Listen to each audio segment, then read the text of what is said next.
How's it going, everybody? Oh, I thought you were going to hit another button. Plus, she always starts right off, so I was like, okay. I know. Had a couple technical difficulties in the beginning, but we're here. Hey, we made it. Why does it seem it was so difficult today? Oh boy. I feel like everything's hard today. Some days are just everything works against you. Yeah. Think about it. And today it's been like, but yeah, I that's feel where we're that. at. Cool. We're live on Twitch. Excellent. Wonderful. Awesome. Welcome in, everyone. Welcome to the Rose of the Red podcast. Another episode 29 with our story is Dancing with the Devil, and we have a special guest. But before we get into that, I'd like to ask Sam, what is the cocktail of the day? Oh, it is called, I think it's called Dancing with the Devil. Or Devil's Dance. You got the Devil's Cut. We could have gotten a bottle of Devil's Cut. I thought Devil's Dance cocktail. So it has vodka, Captain Morgan, white rum, triple sec, lime juice, pineapple, and grenadine, and ice. Awesome. You're doing too much. Which is amazing. It's actually by the really way. delicious. And Alex has a mocktail tonight because she is not quite 21 yet. So she just has pineapple juice and grenadine. See, I want some of that. Alex, how are you? I'm great. How are you? I'm fantastic. You saw me behind the scenes. I'm peachy. Everything's fine. It's good. It's fine. So I hear you're a dancer. I am. Well, was. But well, kind of before we get into that, before we get into the question, Sam, can you introduce who you have next to you? Yes, this is my. It's not Dave. Oh, okay. I was doing that. Oh, sorry. Go for it. Okay. Sorry. My daughter. So AC, take it away. No. Rose, ask her. No. I was just asking Sam to introduce who was next to her. Jeez. Here we go. Never mind. My tall kid. Whatever. It's been a day. You know what we forgot? This is why we started off. This is why we started off wrong. We forgot our shot. Oh yeah, that'll fix everything. It does for me. Yeah, right. The cause of and solution to all of life's problems. Exactly. It's always fixing my problems. But it's also the cause of. Remember, always. Or I just blame it on that and say I just drank too much.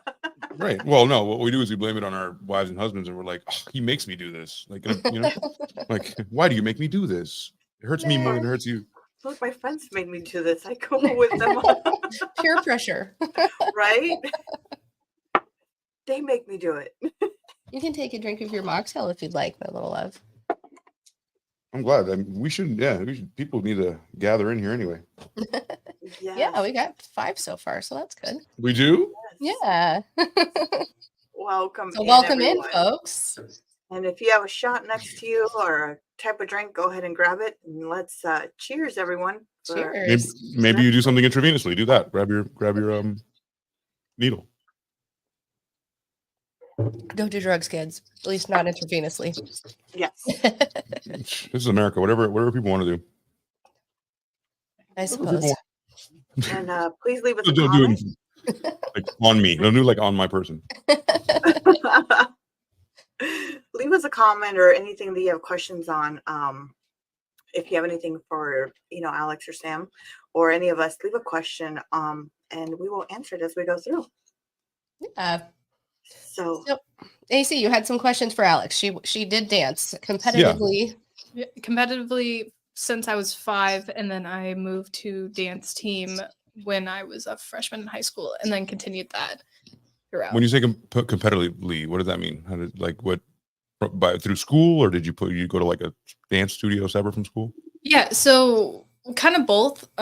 So through studio, I would dance. So I started dance when I was 3, and then started doing competitive dance when I was 5. So doing like the dance competitions and stuff on the weekends and everything. And then when I was a freshman in high school, we did do dance competitions. It just looked a little bit different. So it would be like more like dance team styles, and like we just had like a different structure, but it was still dancing competitively. Like we went to nationals and everything. So you have a dance team or like were you ever part of the color guard or anything like that? Like, or was that separate? Like the dance team is separate. Yeah, dance team is separate. Color guard was flags and right. Yes, they do the marching band, right? I was in the marching band for a while, so yes. I remember. I remember having a separate dance team, but I don't remember where they went. Like, did you guys do like pep rallies or? Yeah, so we did pep rallies. We did Halftime at football. Yeah, halftime at football. Okay. We competed in like Minnesota for regionals. We went to Florida for nationals. Nice. Yeah. Orlando, right? Always Yes. Orlando. Yes. Yep. Disney. Ugh, I love Disney. What did you like about it? I don't know. I feel like when I was starting dance, it was more like the expression to like get my emotions out. You know what I mean? Because Okay. like dance is more like you can express your words through your body movements. You know. And then for dance team in high school, it was more like I guess like the structure and like. I guess like I got my emotions out, but like in a different way. Like dance team in high school was more like upbeat and like really like hard hitting, and also got me to like be like strengthen myself, like my body and my mentality. You know what I mean? Right. Like both things, I guess. So it was different in the way that it was like kind of more structured, where the other one was like kind of more free form, and you can even dance to sad songs, right? Interpretive dance can be anything, right? Yeah. What was your favorite songs to dance to? Well, I was more of a contemporary dancer, so more like the songs that could like tell like a story, you know what I mean? Like more like not like sad in a sense, but like sad but powerful, because then I could like, because I'm like a body movement dancer. I was trying to explain this the other day, but like I'm a body movement dancer, so like I like flow a lot rather than like doing like a lot of technique. So in those songs I could just be myself and like get my story out through those songs, if that makes sense. Like a freestyle. Yeah, kind of. Kind of That brings freestyle me dancing. a question that I might have, and then I'll let you guys go. So, do you like a song, right? So I'm a musician, right? So I've written many songs, lyrics to songs, completely, like a poem. Do you write that out ahead of time, or do you write it as you go? Like, do you do a movement and go, "Oh, I like this," write it down? You know what I mean? Yeah. I have a different process. If I'm choreographing my own dance, it's kind of like do it as I go. Like I don't really like write anything down. It's just kind of like, oh, I like this. We're gonna keep this, or I'm gonna try and move out. And then if I don't really like it, then I'm like, ooh, that's not it. And then I go back in like the song, and then I like continue forward with like what I like and what I don't like. Because some moves, like, okay, like you think in your head, like, oh, this isn't sound, this, like not sound, this is gonna look really good, and then you try it out and like, oh, this isn't that great, and then No, I don't. yeah. Right. and then then you have to like change it and stuff. So like when I choreograph my own things, it's more of like go with the flow, and then if I don't like it, I'll go back and I'll change it. How do you remember what you've done that you want to keep? It's just in your mind. Yeah, pretty much. That's amazing. It's amazing. I'm gonna write it down like it's over. That's awesome. Well, thank you. What if you were to choreograph for somebody else, though? Would you write it down? I would probably write it down. I've never, well, actually, no, because I've choreographed for. Actually, no. Sorry, I was like, I never. have I ever? A photographic memory. No, when I did, so we used to do like a kids clinic for dance team. And as a senior, and I was there since I was there for freshman year, like they gave me some like roles and stuff, and I had to choreograph a big, not a big, like a little dance for probably the intermediate people, so like 8 to 12, I would say. And when I choreographed that, I just kind of had it in my head, and then I'll like repeat it over and over once I got it down. So then it's like kind of like muscle memory. So then I didn't really write it down then. Okay. So it's kind of like. Yeah. It's different than lyrics in terms of like you don't have to bring pad and paper into it because it's already going to be etched in your muscle memory. And you guys do it so many different, like how many takes do you do before? Like how many 5, 6, 7, 8 are you looking at? Before it's like part of you. You know what I mean? Probably like, with dance team, like if I was learning a dance, it would probably take me maybe like a week or two, I would say. Are you always doing it like a weirdo in your house? Yep. Yes. I used to dance when I was a kid, and I would tap dance, and I still tap dance under my desk. And that's how I would, if I had a real hard tap combination in school, my feet would be moving to the tap, the move I needed to learn. And then by the next time I went back to class, I'm like, okay, I got this, That's so awesome. it's a lot of that repetition. And yeah, it's definitely like a lot of like practicing it, like even if you're not like in a place to do it. Like sometimes like after I would learn something, I'd come home and be like, Mom, let me do it for you. And then I'd forget and be like, wait, hold on.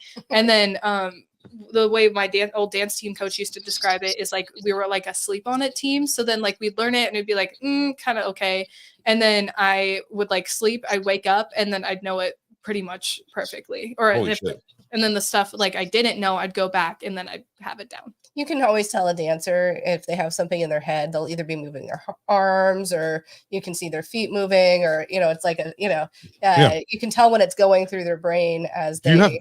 Are you a dancer? Have cerebral palsy or homeless? Kind of. Yeah, it's one of them. Yeah, we definitely look weird. Tourette's? Who knows? Yeah. Are you just a weird TikTok kid that has to always move? Right, exactly. Hey everybody. Hey everybody. Let me go ahead and go through these little comments. Gosh, Dad, which is AC's. I think that's his. I think it's your crush. I think he has a crush on you, AC. Dancer for pancakes. I think he's got a man crush on you, AC. I would dance for any pancakes. I'll show you how I dance for pancakes. Come to Vegas. Richie Rex says, "Okay, the gang's is filling. Hey, how are you? Richie, welcome. How are you? You got. Hey, Jamie. Hey, Jamie. Hi, Bug. Yes, that's Alex's nickname. Is that your last name, Bug? One of her many nicknames. Hi, Teresa. Thanks for listening. Yes, hi, Teresa. Thank you for coming in. And Jamie said she would just wing it. Yeah, she was good at that. That's what makes it genius, though, right? So yeah. When you know something, somebody can practice it over and over and over and over again, and eventually they'll get it. But the genius assimilates it fast, understands the nuances of it, can even change it on the fly, like has ways to innovate. That's the genius. So yeah, I think you're there.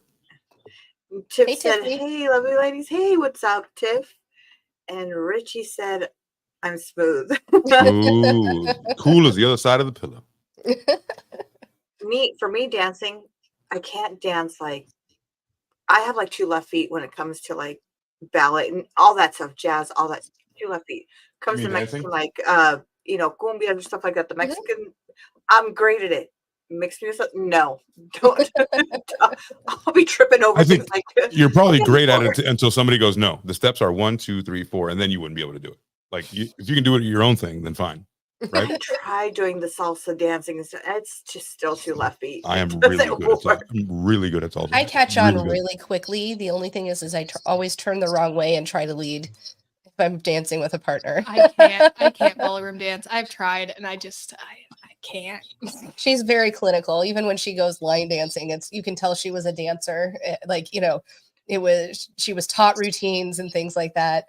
She's very So is all dance ruined for you now? Like you see all dance through a lens of the industry instead of just. Are you cynical when you look at it?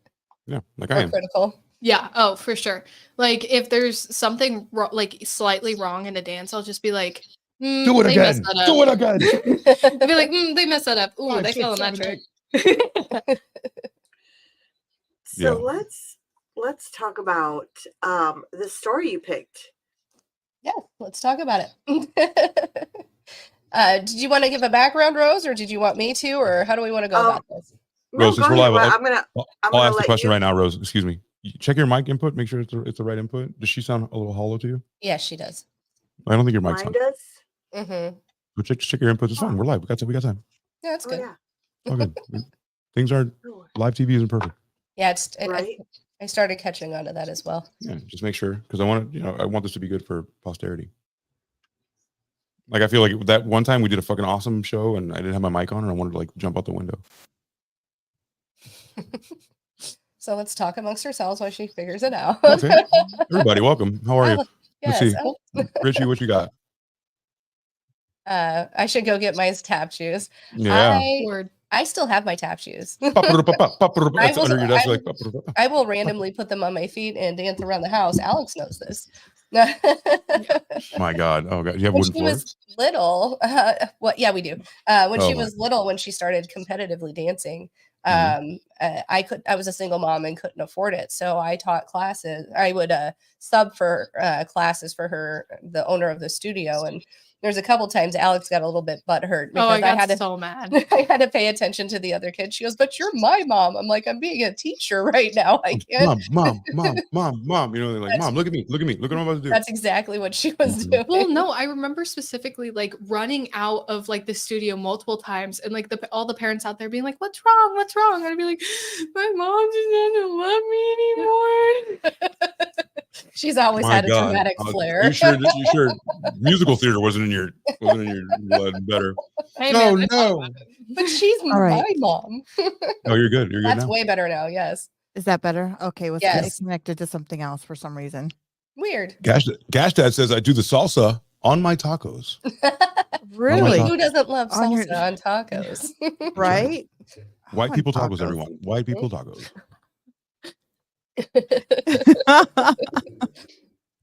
You're not Do wrong. you put lettuce on your tacos? How about shredded cheese?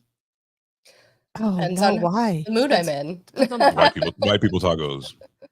I learned that Okay, when I got question here. is, do you put sour cream? Yes, white people tacos. Yeah, of course. Yeah. I love white people tacos. Just name them what they are. Just don't Well, get yeah, delusional I with love a what good they are. white people taco. I do love a course. good street taco though too. Right. Sometimes I'm like, ew, traditional tacos. I'm gonna go for. I want Taco Bell. I want American churned corporate tacos. Is what I want.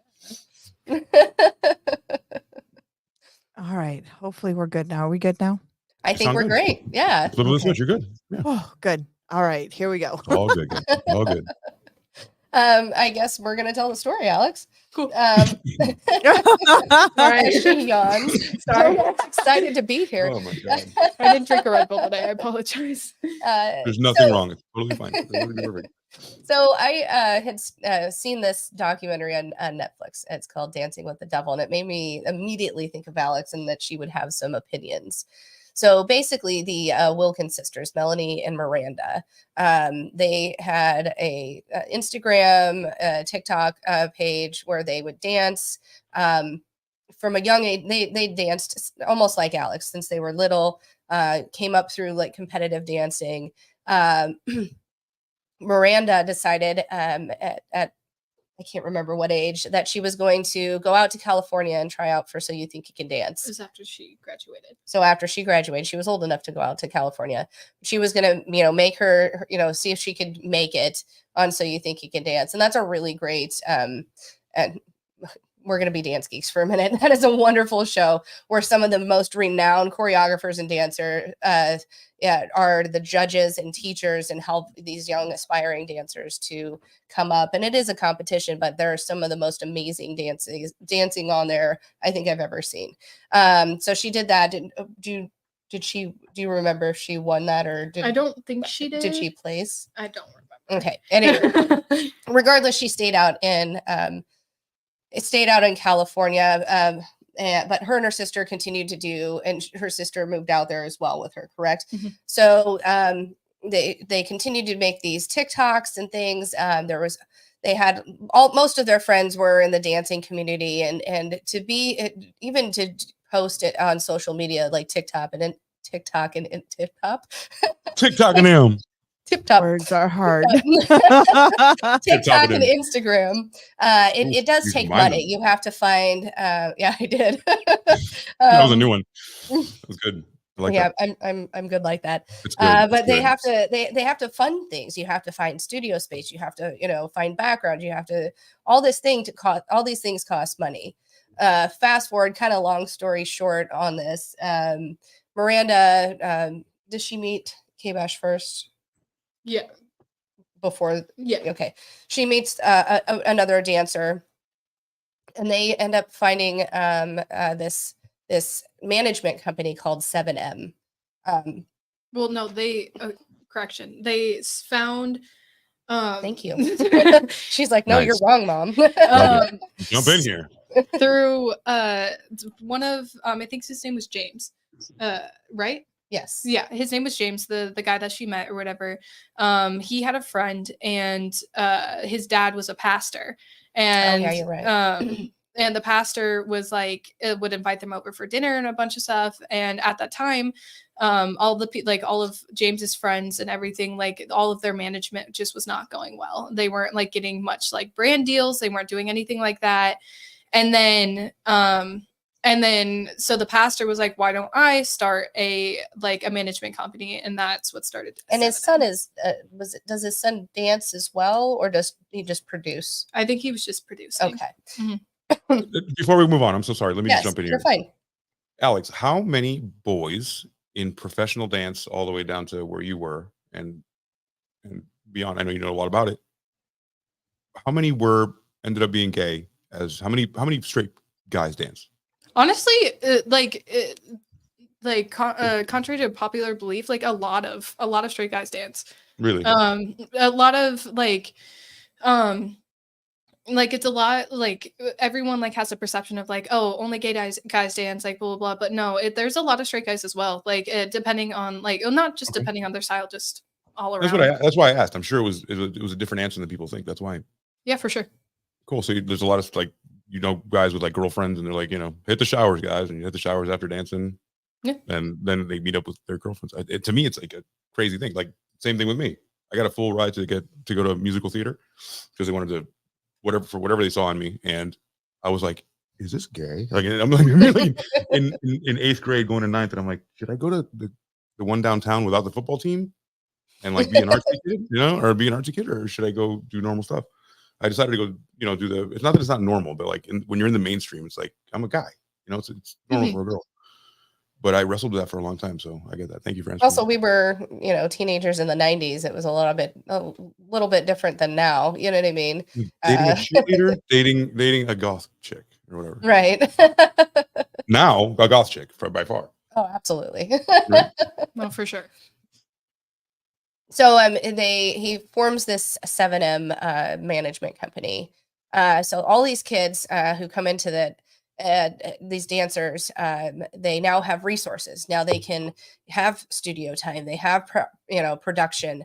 They have people who post their videos for them. They don't have to do that anymore. They don't have to spend all of their waking hours posting on social media. They can just go create.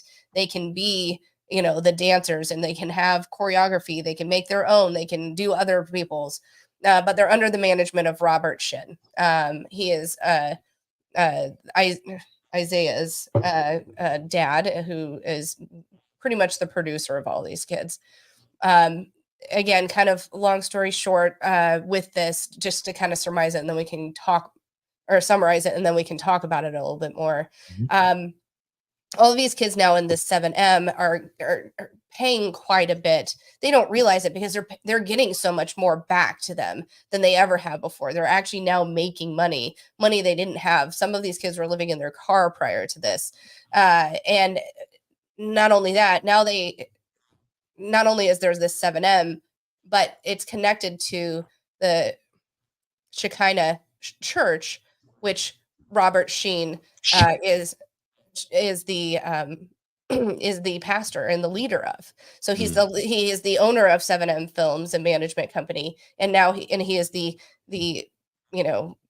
big kahuna of this church. He's also a clergyman. He's also a clergyman, and he's and I know that it's a touchy subject, but like I know that there's a lot of creepy people that watch kids dance. Mm-hmm. Leave it at that, right? Mm-hmm. A pastor was condoning this, like not only that, but like making it happen. I found that very antithetical to the entire thing. Yes, exactly. Well, he also did have a lot of allegations against him for. Well, yeah, we kind of haven't got there yet. Yeah, but the kids didn't know. Adding on to it, but my favorite word, allegation. Allegations. Usually, I love that. She was in college, and we're paying for something. Right. But as we do every week, we uncover a pastor that underneath is not a pastor. He's literally the devil.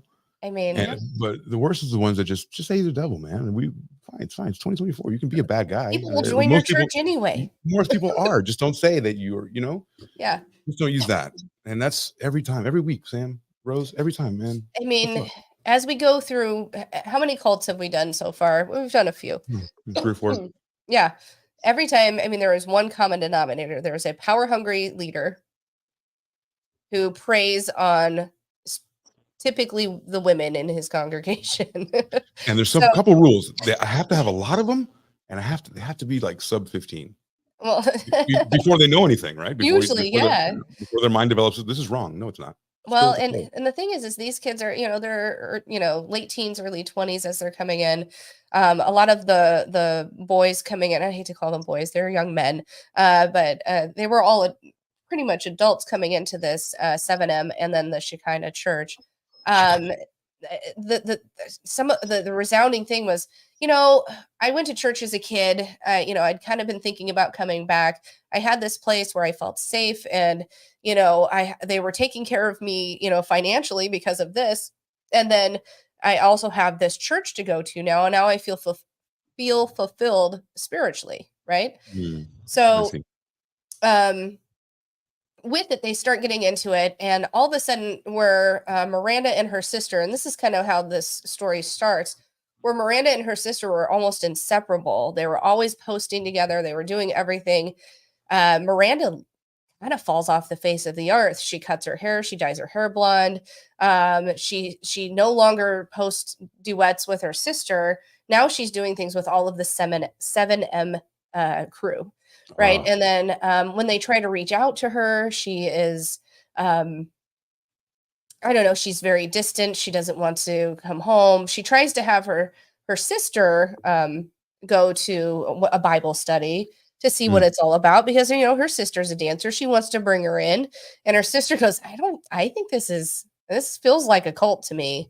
And so they all kind of get into this. One of the things that I find interesting is within the Church of Shekinah, Robert says you have to, I know it's funny. I'm gonna do it every time.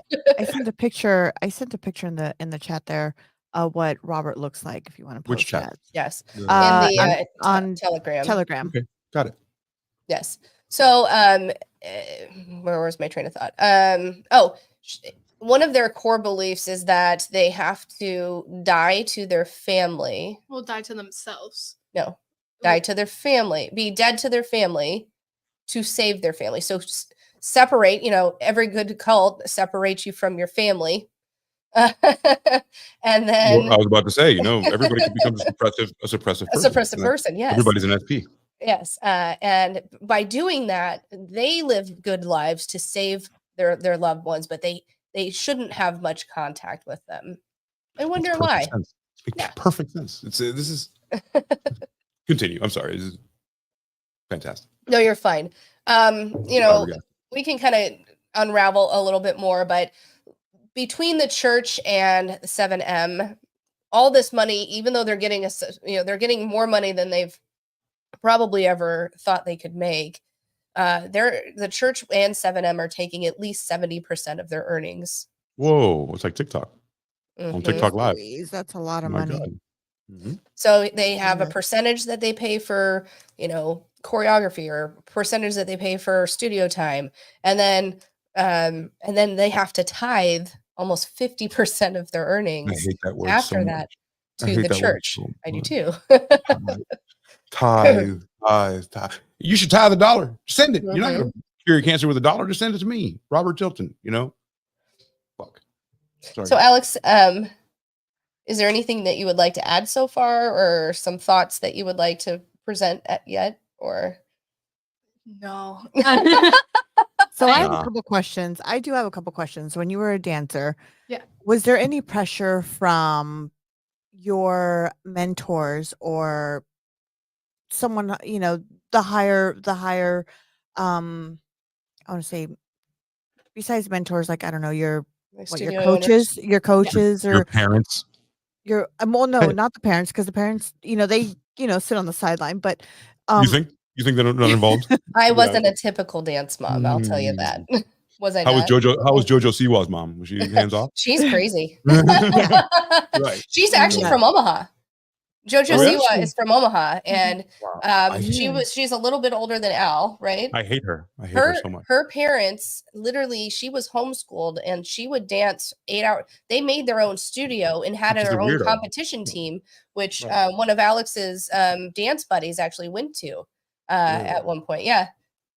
Kind of crazy. I know I was going to bring her up at one point, but I didn't know she was such a close connection. Yeah, very close. I mean, She had gone to the dance mom scene prior to, I don't, she probably was at a couple of our dance competitions when Alex was real little. But she had mainly moved on to the dance mom scene once Alex got a little older and more in the thick of it. Oh, wow. Okay. Mm-hmm. So my question is, did you ever feel any pressure? Like, did they ever make you do certain things that maybe you didn't want to do or you didn't agree with?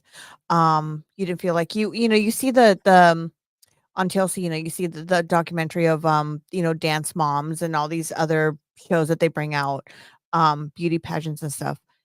Did you ever have that pressure from your coaches or your mentors there to do any of that? I don't think so. I feel like all like my coaches or my like my teachers at studio or whatever, they just kind of made us do what we had to do, like to like improve ourselves, I guess. Like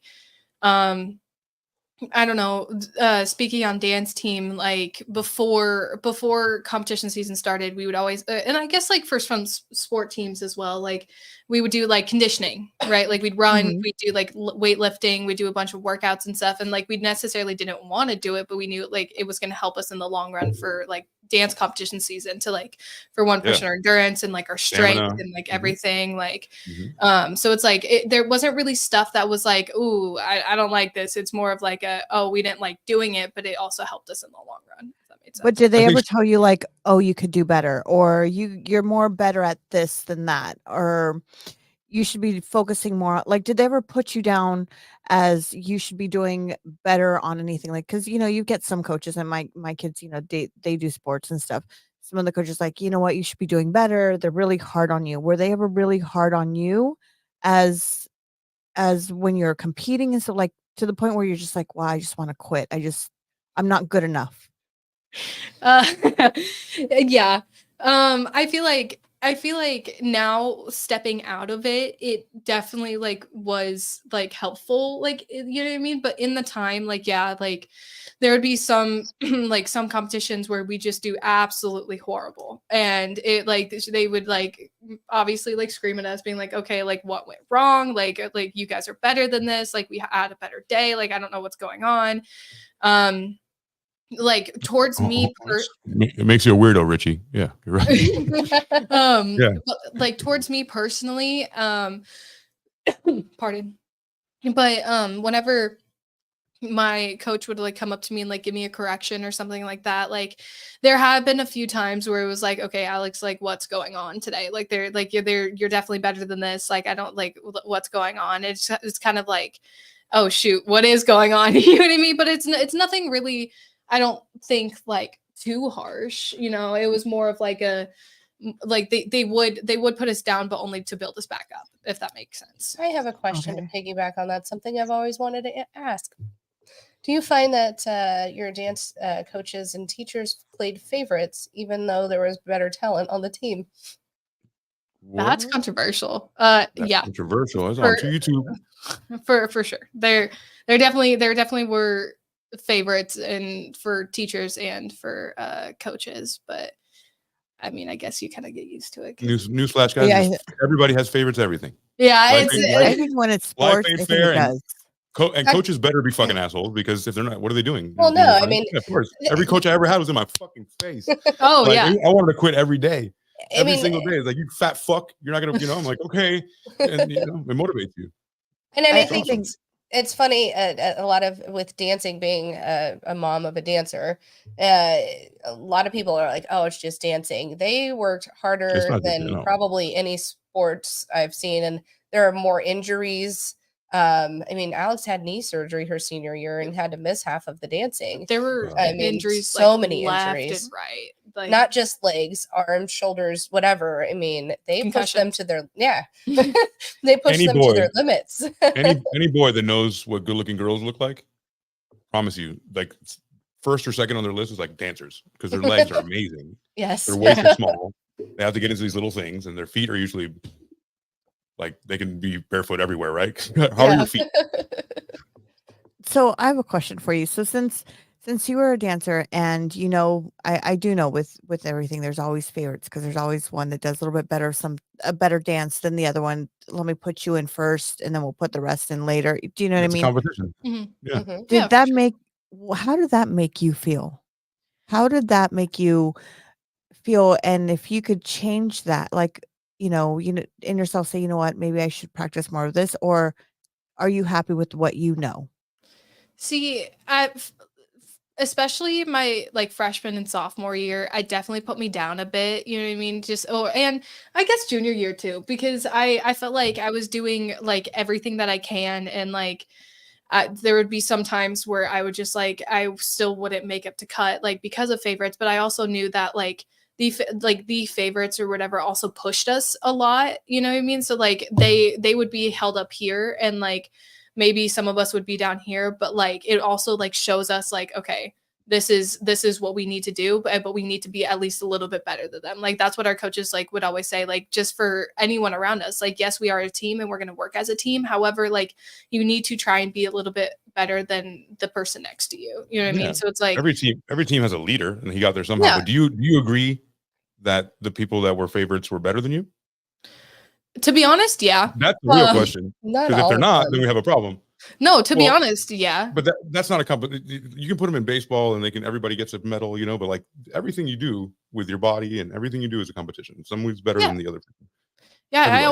I always thought that if you believe it, that's something else. You know what I mean? Yeah, I always thought that the favorites were definitely better than me. They growing up in studio, I like studio favorites were different than dance team favorites. Like studio favorites, like studio focused more on the favorites, and if you weren't a favorite, you would barely get any corrections. You wouldn't get like anything. So I kind of grew up with I'm dancing. I would get a correction every once in a while, but I don't know how to improve myself. However, when I went to dance team, like everyone, like, yes, there were favorites, but everyone was still like on an equal playing field. So like if I messed up, then like my coach would be like, hey, Alex, like this is what you need to improve. This is what you need to get better. Right. So it was coaching, more, you get the tools to learn. To get better. Yeah. Instead of just constant, like that was what Rose was saying. It's like constant, like you're not good enough, but like not really giving you the tools to fix it either. Yeah. And that was good about dance team. Yeah. Now, Sam, hearing that knowing that, her freshman year, she had a difficult time with this because her coaches were telling you know what, you're not good enough. How do you feel about that now? Oh, I knew what was going on at the time. We had many conversations. Or how do you feel? How did that make you feel as a mom? Because you can only do so much because you're the mom. I gotta say, right? A lot of times it pissed me off as her mom. I mean, I am definitely mama bear. And there were times when I'm like, listen, I know what this kid can do. I know, why, kick his ass. But I also know I'm also not a typical, my fault, Alex. I am not the typical dance mom who goes and kisses the coach's ass to make her their favorite. I'm not going to do that. I'm just not. That's how the world works. That's the kind of TV I like. That's the kind of TV I like. No, yeah. No, I mean, you can't go to their work. And I'm not going to go kiss somebody's ass to make her better. I know she's good. I know, right. And I'm there to support always. I helped fundraise. We ran the snack shop the snack stand for. Oh God, I hate those damn for the football game. I mean, the concession stands. We did that. I helped with all of that, which is, I contributed, but I'm still not going to go on and kiss the coach's ass just so she can get a place. Would you rather Would you rather it be a meritocracy where she's doing it on her own? Or would mothers prefer getting a participation medal? Like, just because you put her in there, you know what I mean? Doesn't mean that she's going to be the best. Well, no, I think that I know that she's a beautiful dancer. I know that, of course, she was. No, what I'm saying is I know she was there for a reason. Mm-hmm. I don't think they need me to kiss some. Sorry, I didn't mean to do that. I don't think they need me to kiss. Not you, need somebody. To kiss somebody's ass to make her rise higher in the status. There were plenty of in our years of dancing. You think I should have? Well, no. That's not what I was gonna say. Like, I feel like the moms who were more involved, yes, like that did peg some like favoritism, but like as I continued on, like my like end of my junior year, like senior year and stuff, well, before obviously my knee surgery, it was like, it's because I got better and because I was like actively like trying to get like better in myself as a dancer. I feel like that's when like coach was like, okay, like, well, also she mentored the freshmen her senior year. She was very good at making them feel comfortable and helping them grow because she remembered how it was to be a freshman. And I think her leadership showed at that point. Leaders teach for sure. Yes. So, and that can only make you better, but yeah. Okay. Yeah. Cause nobody wants a participation medal, but that's how shitty people get to the top. Nepotism. Yeah. He's okay. And then push him back. Let the fat one play and blah, blah, like, and then we just have, and I refuse to die on that. I mean, I actually am going to die on the hill of, kissing somebody's ass to make her do better. So Alex, going forward, if someone had offered you a position to come to LA and do your dancing, like this beautiful young lady, got offered, and you also got offered like maybe an opportunity like that, would you take it? If yes, like hindsight, like if I didn't know anything about it, like I was just like, okay, it's a opportunity in LA to pursue my dancing career, I would absolutely go for it because if okay, hold on, let me rewind. Like I definitely would. Knowing about it now and knowing all the details, obviously I wouldn't. But if it was just like hey, come to LA, like be a part of our like 7M dance crew, like obviously I'd be like, okay, this is an opportunity of a lifetime. Like I would absolutely take it. And if they slowly start chipping away at you, like slowly twerking things little by little, just maybe you might not even noticing, slowly. And then all of a sudden they tell you, well, you got to cut communications with your mom and your dad. And, would you at that point, how would you look at that? See, if I feel like it has to do with your career, if this is, a breaking deal with your career, how would you? Career, hands down.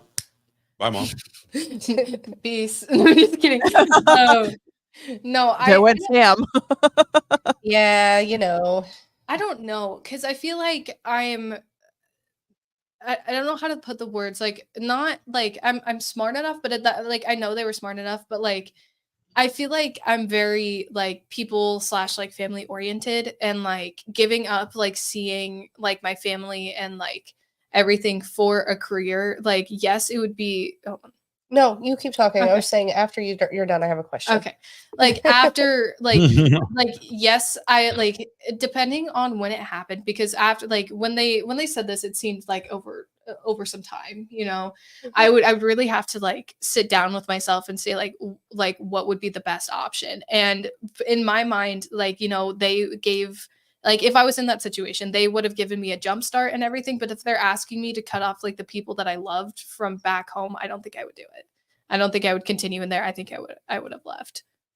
So what do you think? Oh, go ahead. Sorry. I'm sorry. Really quick to follow up. When this all happened, so they start off with, here's all this money. We're going to help you. And we also offer, church. And that's something that it means a lot to you. Yeah. Correct. So as you go to church and they are, saying these things and you're going and you're praying and whatever, and you have this community of fellowship, do you think, or can you put yourself into their place of when they're saying, now they're the doctrine's teaching or the pastor saying, this is how you get, do you think that maybe not at first you would have been able to do that? And maybe like some of the others who have, come out of the religion or cult have now, they've seen the light. Do you think maybe initially you could have fallen for it? I feel like, honestly, no. Just because, like, I challenge, like, in my personal life and, like, with, like, religion and stuff, like, I challenge, like, a lot of, like, what's the word? Like, people who, like, you know how, like, people, like, pick and choose from the Bible? Like they pick and choose, like, things they want to believe. Cherry pickers. Yeah.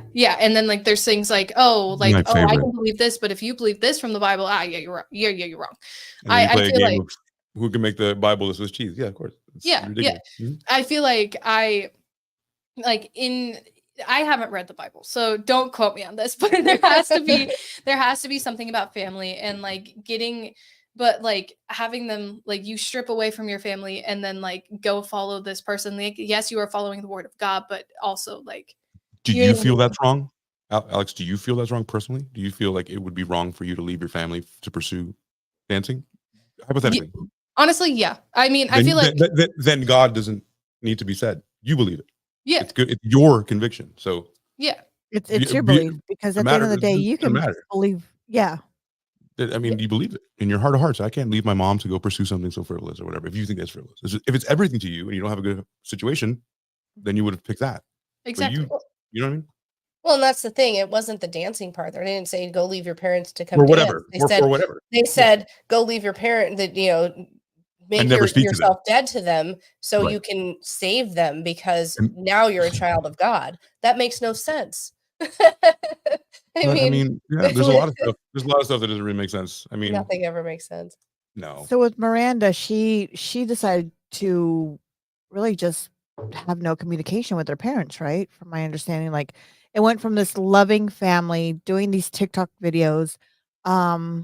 I mean, even at the beginning of, or like the lockdown, her and her now husband, they all quarantined together. The whole family did. And so when this all happened and both of them, I mean, they love him. I mean, they brought him in as if he was their own child, and they very much supported their relationship. So it's not like they were like, oh, this dude, we don't fucking like him, which they could have very well done, but they didn't. He made her happy and they brought him in. He stayed with them. And then they find this cult management company, whatever, allegedly. Cult management company. I don't know. They're making hand over fist. It's both things. You're right. I was like, I'm agreeing with you. You're right. It's both things. But then they find this and they both stop, the communication. And, Miranda's mom and dad had done nothing but welcome him in with open arms, which is, which to me, it's like, I understand if Alex found a boy that, I just didn't really like. And I was like, I could see maybe, and she was madly in love with him. I could see that maybe she would, want to break away a little bit because, oh, mom doesn't like him, whatever. I'm just going to stay away. We're going to, I'm going to have our happy little bubble over here. But, when they completely accepted him into their home and to their life and, were happy, probably thought of him as another child, then, of their, they brought him into their family. I don't understand the separation there or why they would feel like they needed to. Well, I mean the age-old, we're discussing this as if it's not the age-old question, like, do I leave something very important for another, or will I be seen as a, or if my son likes a girl I don't like, which I don't like any girls, moms never like any girls, I can tell you that, then I can't let him go. You know what I mean? Like, he's not ready, like making decisions for somebody else. And then also, there's other factors that play, like religion, like your own here's belief, the thing. If Alex is ever with somebody that I don't really care for, I'm not going to treat them any different. I'm for real. I will. But you wouldn't be able to help. Alex, you don't like Alex. When I don't like someone, it's known. I can't hide it. No, I mean, if she loves him, or it's different. If she loves him, I would absolutely fucking do that. Here's why: because when I was dating kids that my parents didn't like, the minute they told me that they didn't like them, I wanted them more than ever because I wanted the thing they didn't want me to have because I'm a rebel. Sure, absolutely, I totally agree with that 100%. Even if I don't agree or have some opinions, I'm always going to. If she's happy, I'm going to be happy. But that also affects like a lot of stuff. If it affects, like, we can paint things with a broad brush and be like, I'll unless accept they're completely. I've seen abuse. I don't want them at the cookout, and then my kids are that kid's fucking guy. Like, my grandkids are that kid's guy. Said, Dad, I hate that guy. You know what I mean? Like, there's so much more to that. The minute you say no to a kid, they want it more. It doesn't matter. It could be a piece of candy. But if you say yes, then you're rolling the dice. If you say yes, as long as you say, okay, you know what? I mean, look, I know from firsthand. Or we can try to, Look, Yeah. there's a boy my daughter was dating, and she was, all for it. And I'm like, oh, you know what? Invite him for lunch. Let's go out to lunch with them. And then she's like, really, mom? Like, she looked at me and her dad. She's like, really? You guys want to go out to lunch with them? They broke up the next day. Like, she really didn't like him, but because she thought I was gonna be like, I don't like, you know what I mean? She was the next. She jumped the gun. She's like, why are my parents liking him? That's not what I want. I don't want that to happen. Mm-hmm. Which But is the crazy. minute you're okay. If she finds something good in him, I'm always going to try to be that person to, okay, I'll go with that. Well, if I see things, will I tell her? Yes. Have I? She can tell you firsthand. In my life. And the good thing, she's strong enough to say, hey, yes or no, Yeah.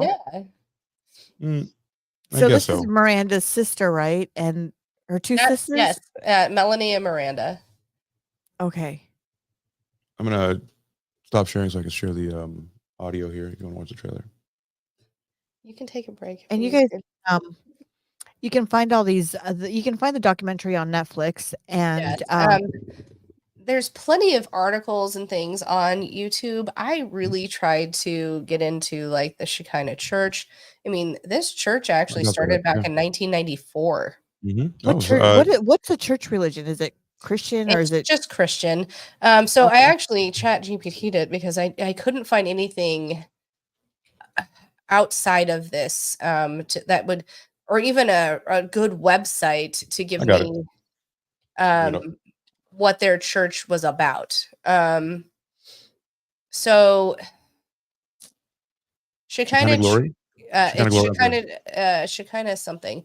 Glory, Shekinah, maybe. Oh my God, there's one in North Las Vegas. Oh God. No, I don't think that's it though. It's the Shekinah Church led by Robert Shin is distinguished by its charismatic leadership and distinct religious beliefs.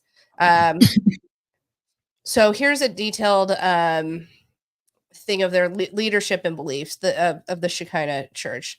So Robert Shin is the primary leader of the Shekinah Church. His leadership style is characterized by a strong charismatic presence, which draws a dedicated following. He is seen as a spiritual guide and authoritative figure within the church. Shin is often viewed by his followers as having a prophetic role, claiming to receive direct revelations from God. Of course, every cult leader does. Sorry, that's me. directly from God. I'll be right back. Directly, yeah. What a claim. Only me. At any rate, so this places him in a unique, powerful position in the church. He has his influence over the church members is significant. Reports suggest that he exercises considerable control over their various aspects of their lives, from spiritual beliefs to personal decisions. So this, again, started back in 1994. Originally, most of the congregation were immigrant youth, typically from the Asian community. There's from the story, there are two sisters. They were born in Korea. They came here.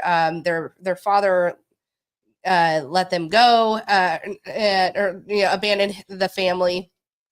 And their mom, when they came over here, was addicted to alcohol and gambling. So she wasn't hardly ever around.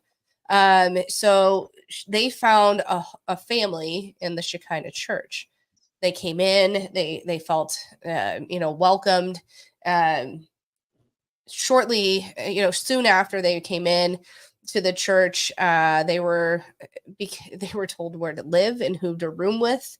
They were given jobs from various business ventures of Robert Shin, and their checks. They would have to sign their checks and then give them to whomever was running all of the money from the church, and they would, from their bank account, pull money as their tithe or whatever. Oh, perfect. That's a better situation, of course. Yeah. Yeah, I mean, it was the 90s. They didn't think anything different. Yeah, God, it wasn't shortly or not shortly after some time when they separated the sisters into different living conditions, so they didn't even live together, so they couldn't talk. That makes sense for a cult. It's on purpose, right? You can't band together, right? It's always. People are not strong in by yourself, but you're very strong. Right. Exactly. One or the first sister, I believe what is her name? Somewhere. Okay, Richie Rag has a question here. Does he end up touching them? And I don't mean their hearts. Yes. Yeah. Melanie. Yeah. So there's a couple of Melanies here. Don't they all? Don't they all end up that way? Really? So that's where I didn't know that. Really? Yes. So we're going to go back to the sisters, the original. They've actually filed police reports trying to get him on a sexual assault. And so he graped them. He did. How it started. Oh, he was actually farming them out to other members of the congregation. Where have we heard this before? And he cracked. What rhymes with traffic? We can say traffic, whatever. So it started so with Priscilla, she actually stayed in longer than her sister Melanie. And it started, he would bring her in, and basically he said, if you're doing your duty, but he would bring her in and be like, oh, I need a back rub. Oh, it always starts. It always starts that way. But then he would start with a foot rub, a back rub. No, he wanted if you want to be close to God, give me a back rub, blah, blah, blah. Then he would be like, oh, but rub this. Losers. Right? Losers all. How do you trick a person? This didn't stop back then. He's done it to a few of the dancers, allegedly. I have to say that. And they have actually tried to file, basically the police said, you can file a suit. Both the sisters from the earlier days of the cult have come forward. And the newer girls from the dancers that he brought into 7M have also come, the ones who have gotten away have come forward. And the police say they don't have enough evidence. Oh, never. The police never have enough evidence, especially against churches that are tax. Especially against those types of crimes. I don't care if you're male or female and having that type of crime against you. It's really hard for people to, it's tough. But most people don't believe you. Pillar of the community syndrome? Yes. Where people are like, that guy couldn't have graped anyone. He's the county commissioner. Exactly. He's the pastor. He's the pastor of the church. Look at the Catholic Church, for fuck's sakes. I'm sorry, but this is really frustrating to me, especially as a woman, especially as a mother of a young woman who this could absolutely happen to. Whoa. And it is really hard for it to prove. So yes, there's he's subjected followers to brainwashing, physical abuse, sexual abuse, emotional abuse, manipulation, and exploitation. It's, of course. The river runs deep on this. And can you explain the TikTok part of it for everybody? Like why they're called the TikTok cults? Yes, because all of the dancers for 7M really have made their living from TikTok. Okay. You can, if I went to TikTok today to look up Miranda and all of them, and especially Miranda's and all the people still in 7M, all it is dances. It's and that gets them deals, and some of them have small parts in movies or whatever it is, but the TikTok craze, by posting all this content, 7M gave them the resources to continuously post and get all of these likes and get all of the, make money off of what they love to do. But then so TikTok is the catalyst and it spread the word. And how many people do we know are in this cult? No idea right now. I'm just trying to get a gauge of it. I would say hundreds of them. Especially hundreds. Okay. I would, because if you not only are these dancers in it, there's plenty of people who have been in the church since 1994. Right. Probably men that have stayed or women who think they can't get out. You know what I mean? Right. The men are benefiting. The women feel like they can't get out. And And then they oppress them, and you oppress them, and you bring in more. And now they're bringing in these younger generation, and with another fucking, lure to get them in there. Well, TikTok, it's a hook, right? TikTok's a hook. They, of course, want to be managing them and giving them money. Of course. I mean, and look at it. If you come from a small town, if this is your way out of a small town, you're going to do it. You're going to get out, and it's just it's crazy. It's look at the last 100 years that we've had cities. Everybody's like, if you live in Kansas, you wake up, you're like, I want to be a dancer, and you're gonna go nowhere in Kansas. Like, you be the Kansas dancer. Well, but it used to. But remember, it used to be back then. It used to be if you lived in a small town, I'm going to join the military and get out. You know what I mean? No, you want to get out of the small. How do you think town. Sure, of course. How do you think all the old can dancers got here to Vegas? The ones that are like, the ones that came to dance in the 60s. And now they're 85. They're 85 years old. But they went to go. A lot of people go to New York, LA, everywhere to realize their dreams. Especially everybody says, you know what, you want to go to LA. That's where you're going to pursue your dreams, because why? It's LA supposedly, where acting careers, all this happens there. That's where all the studios are. Everybody. Now it's Miami, because now it's not like about MGM anymore, like studios. You can have a studio anywhere. You can have a studio on your phone. So a lot of people go where it's pretty, and Miami. People live in like it's ridiculous. Like, that's why I left those places. That's why I left Miami.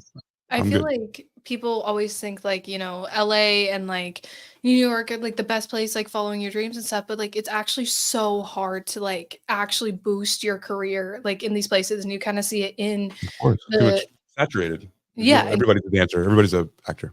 Yeah. And you see it in the documentary, like before they like joined this, like the 7N like TikTok cult or whatever, like Mom said, like they were, some of them were like living in their cars, some of them were like barely getting any jobs because they just couldn't like make it. But if you hit, like, you have to try, right? Yeah, for sure. That's the one thing you do. You train to be a badass dancer. You are, in fact, a badass dancer. You can prove it, but there's just 7 million people next to you. How are you going to separate from that? So you're doing anything. I mean, now it becomes a thing about how thirsty you are. How bad are you willing to get it? And then you have to start thinking, the people who are already up there, what did they have to do to get up there? Yeah, for sure. They must have lost a lot of themselves, right? Because they had to compromise every step of the way. There's always a guy in the next level to get to the top. Yeah, for sure. Let's see, Richie. So we've got here something. Let's see. Richie Rugg says, eventually it leads to OnlyFans or AnyFans or whatever it's called. Yeah, that is true. Yeah. That is very true. And then he's going to start his own spinoff, IHOP Fans. IHOP Fans. Yeah, it's just me posing with pancakes with just a I want to know where this IHOP came from. That's where I want to know. Gosh, Dad, it was a few episodes ago. A couple episodes ago. Yeah, something you and AC have that we don't know about because Phyllis did. Pancakes. I'm gonna take him to get when you guys come. I'm gonna take him to get the best pancakes available. You're gross. You're insane. Yeah, she's insane. And guess what? Rose doesn't like potatoes. Any kind of potato. Yeah, no. I knew you were gonna do it. You did the In-N-Out girl face.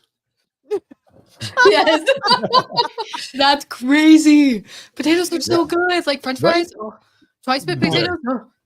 No. You want to know what's weird? This thing about Rose. It's crazy. Crazy. So this is the chick Miranda, huh? Let's read a little bit of it so we can make some coherent sense of this. So where were we at? We were at the part where things are about to go south, right? Yeah. I mean, pretty much she just they even tried to get her home, and she did end up coming back when her grandpa was passing away, but she was like, I just don't think I can be there. I can't do it. She was supposed to go back to Michigan, and basically, it was she wasn't returning her family's phone calls. She was making up lies. Like, she told her family, like her mom and her dad, that that like she had like COVID and like it was like positive and stuff like that. And then to her sister was like that's not true. Like, you just don't want to come home, do you? She was like, no, I just can't. She said she couldn't, not that she didn't want to. Yeah. That's a big difference. But you are choosing. Didn't she not? She didn't go to the funeral, right? But she went to her sister's wedding. No. She did go to her sister's Oh, wedding. did she? Yeah. Okay. Yeah, she went to her sister's wedding. I saw some pictures of her sister's that she was there with her sister at that she posted that she was at the wedding. But a lot of people now they've kind of like are going, okay, so a lot of the comments I saw on TikTok versus her going to the wedding and doing this, okay, are you guys now lying to us because you said she didn't go, but now she did go to the wedding because Miranda posted those pictures? Here's the thing. I mean, when Miranda got married, her family found it was posted on TikTok. They didn't know she was going to get married until it was done and on TikTok. So for her sister to say, I mean, at the end of the documentary, she goes, I don't know. Should I, Melanie was like, my fiance says she's my sister. She should be there. But I'm having a hard time with, she's kind of ostracized us, should she come? But then she had that, inner dilemma, the one not Melanie, who is not in the cult. She goes, I feel like she needs to be there. I can't tell her no. So, I mean, there's no reason for her to tell her no. It's just like, if you're coming, it puts all the onus on her to come. Right. Now, Right. like, but what I'm saying is, she almost didn't invite her because of the way she had ostracized the rest of the family that Miranda had. I mean, again, Miranda went off and got married and didn't posted it on TikTok, and that's how her family knew. So, and any time she had contact with them, it was either through somebody else, meaning that it was written in written form and somebody from Shekinah or 7M was writing it for her, or it was, very not staged, but how would you say that? Sanitized. Yes, very sanitized. So I went through a filter of Shekinah to make sure that nothing came out the other end about their dirty dealings. And then once this kind of came to light and her parents started making a big stink about it, not only is it Miranda that her parents, but there was there's a guy named Nick. His parents are still trying to get him out of it too, because he did the same thing Miranda did. And they were like, what in the actual fuck is going on here? There's more kids as parents. And I say kids, they're now adults, but to us, they're kids. I mean, honestly, we are all old enough to be their parents. You know what I mean? Yeah. I did see for yourself. You're older than me. Yeah. Look, I'm the oldest, okay? You are not actually. I'm the oldest. I can't tell you nothing. All of us were born in the same year, but I can tell you I'm the youngest. All right. How? I was born in January. I was born in December. I was born in June. But you were born in December of 78. No, 79. Then I'm born January of 79. I'm the first month of 79. Yeah, so I'm the youngest. Oh, you're the youngest. I thought you were middle. saying you're the oldest. No. I'm the middle. I'm the middle one. I'm the middle. Yeah, I'm the middle. Like the Brady Bunch. So look, it's the beginning of the. You know what? It's so funny. Hey, the beginning, the middle, of the year. Yeah, the beginning, the middle, and the end. Yeah. Exactly. June's the middle month. January's the beginning of the month, and December's the end of the month of the year. Yeah. Oh, ominous. I barely made the 70s. Nice. So barely made it. Barely made it. Question. I saw that on especially a lot on TikTok. I was watching it the past couple of days. And this picture is actually where she was at her sister's wedding. This is her sister's wedding. Yep. Okay. So she wasn't invited. She was invited. She was. Sorry. Sister decided I'm gonna probably pardon me, I'll be the bigger person. That was and invite her, and then she came. But she told people she wasn't going. What did she tell the church? The whole wedding thing happened after the documentary, so it was just kind of speculation. So the church probably was like, we look pretty bad right now. You should probably go. That's how I feel. In the documentary, once all this, his Miranda and Melanie's parents went live with Melanie being like this is what's happening to our daughter. That happened in 2022 in February, correct? Yes. Basically, this is what's happening to our daughter. This is what's going on. She's in a cult. We don't know what to do, so we're coming to social media. After that, everyone, there was a bunch of Instagram pages and TikTok pages that came out that like were like kind of like exposing like the cult a little bit, like, okay, this is what's going on, like stuff like that. And then what made it a cult? What makes this a cult? This seems to me from the outset. Oh, where'd you go, AC? I think she's frozen as well. Nope, she's there. She's here. Rose, are you there? I can't hear you now. What the flip? Great. Let me hold on. I can't hear you.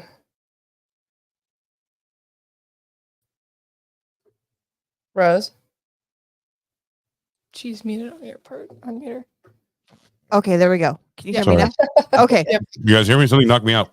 Yeah, I don't know what happened. I was don't know what happened. asking a very pointed question to Alex. I was like, but how? And I looked at myself and it was just like, you're not Yeah, there. and then I was like, "Your Rose." Huh? You're not there. Technical difficulties tonight. Saying, listen, folks, you shouldn't be talking about us. Live TV, yo. Sorry. Live TV. It's all good. You know what? Gosh, Dad. You know what? And I'm gonna post it right here. He says, Sorry.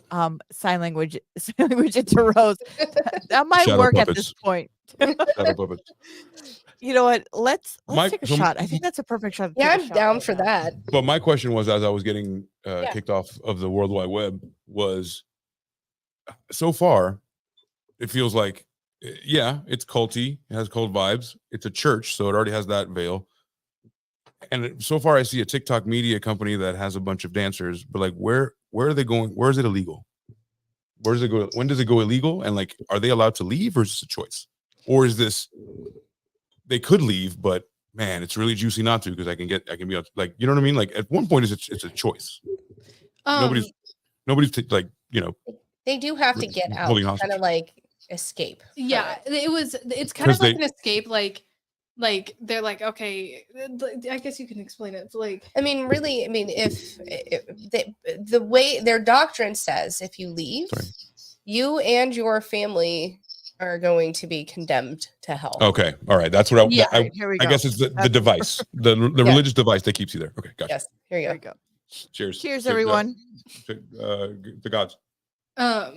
but no, I think that's what they found hard in the documentary as well, because it's like the illegal stuff was hard to make a police case. Like one of the main things was, you know, the sexual abuse and everything. Obviously, like that is But the police aren't doing anything about that, which is frustrating. And then I guess the money, but at the same time, like well, I mean, some of the people, some of the kids got out right before they were being forced to sign NDAs. Yeah, like you can't say anything. They were all underage. They were all underage children. No, they're not kids. I call them kids They're not because kids. they're my like kids' age. they're All like this case is unraveling. Like 20 something. I'm sorry. They're not kids. They can just leave. They're just No. and they want it in. They actually, I mean, they were trying to have them sign NDAs. Right. They were saying, you know, they were leading these young adults. I'll just say that. To me, again, my children are these kids, are these yeah. But they're of age. So yeah, they're all of age. I apologize for saying kids. Sure. It's just my vernacular. They're This is consenting my adults. kid. Yeah, they are. They're just younger than us. I'm the same way. They're just They younger are. than us, and we always say our kids because they're a lot younger. They're in Right. their I mean, 20s. They're not those kids. These kids and these kids are way different. No, they're not children. They are Right. adults. So in the case of an adult, it's very hard to prove. They did come into this consentingly. However, they're trying to prove fraud. I mean, the money that they're taking from them, is it a sound business deal? Is it, you know, again, with the NDAs and things. Oh shit! I had it. Let me say, can I, Rose? Can I say hello? Oh yeah. Yes. No worries. You know what? I didn't even see that come in. Hey, Jamie. It just came in, but I just wanted to. One of the things that says, I mean, the church is known for imposing strict behavioral expectations on its members, covering aspects of personal and family life, which can be seen as intrusive and controlling. Isolation. There's an emphasis on separating non-believers and outside influences can lead to members becoming isolated from family and friends who are not part of the church. That's one of the things. There's also financial exploitation. There have been allegations of the financial exploitation. Members are often encouraged to make significant financial contributions to the church. There's manipulative they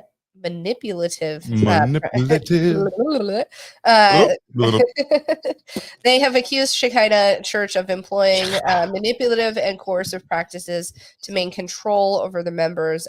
This includes emotional manipulation and creating a sense of dependency on the church and its leaders. Okay. So really they're saying there's kind of a blend between the management company and the church. Where does one begin and one end? Of course, that's the beauty of this. That's how come Scientology can do it. But I'll tell you this. I'll tell you this right now. None of the, you're gonna hate this. I'm so sorry, guys. None of it's illegal. None of the things I heard are illegal or any different than any corporation does to you. They manipulate you. They coerce you. That's called marketing. Manipulation. Those are called commercials, right? Those things already exist. So you can't. None of these things are illegal, and they're all of age. I was doing it in my head, and I was like, okay. And we kept unraveling. Well, okay. So when there must be kids. All of these. No. Hold on. Not only that, but with the sexual abuse allegations, though. I mean, when they who is the source of power in that? It's Robert, and he comes in and says, "You need to, rub my back now, rub my penis." So now he's rub my penis. Now I'm going to give you to another member of the church. One of the Melanie Lee, one of the sisters from the original church when it started in '94. She was thought initially she was supposed to be going with Robert, and then she was proposed to another man. She was like, no, I mean, and then Priscilla, she was an ongoing what is the word?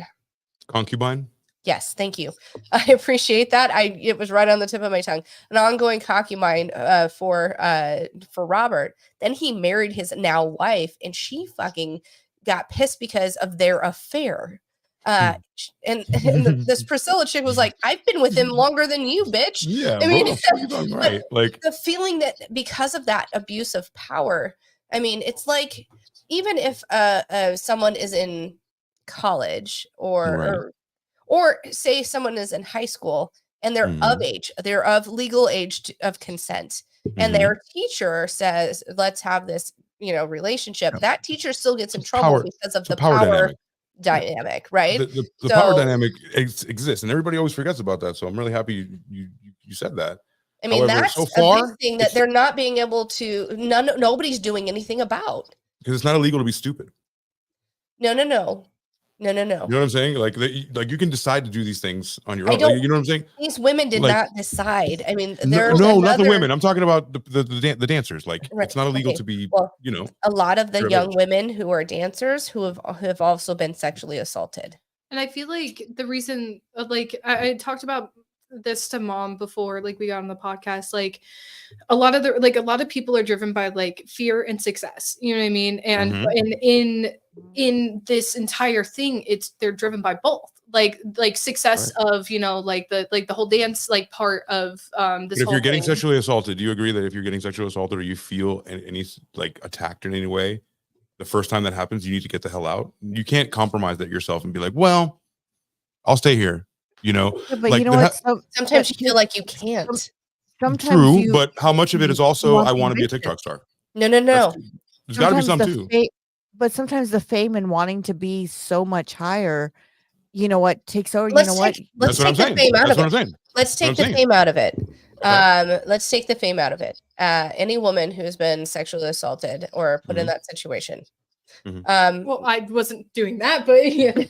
What I'm saying is put in that situation, you feel like, especially if it's a repeated abuse, you feel like you cannot get out of it. But a power dynamic, none the same, right? There's your husband. Right. So your husband, let's take the success out of it. Maybe it's you're not a spouse or whatever. Can you're young for a second. Yes. Like if you take the first story, like what we were talking about, like the sisters that were there before the whole TikTok thing started, right? Like Priscilla and Melanie, they were both like in that situation, and it was like they had the fear of like not, because he would tell these girls like, oh, like I am the man of God. I am like God is within me. I'm like, if you and not you. That's the most important part, that you don't have it. I got it. Yeah, and if you do this with me, then you're in a sense like holy. You're not going to hell. And so like if they like refused, then obviously then like they would have that fear of, oh shoot, like I'm going to hell because I refuse to do this. It's like being with a narcissist. Yeah. So it's just like being with a narcissist, but now you're a narcissist with a church, or a narcissist God behind him. With I mean not the church, but I'm saying like this cult type of thing. Like God, I mean, they all have God complexes. You know what I mean?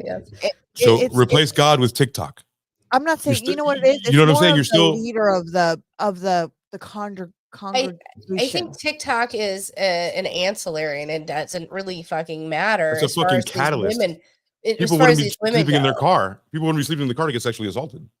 Like, you know, they're sleeping in the car because there's a potential for me to be like a rich and powerful dancer. I'm not saying everyone. What I'm saying is you have to take a small piece and be like, some people are willing to put up with a couple of things on the way to them. Some people are willing to sleep their way to the top, and that's fine with them.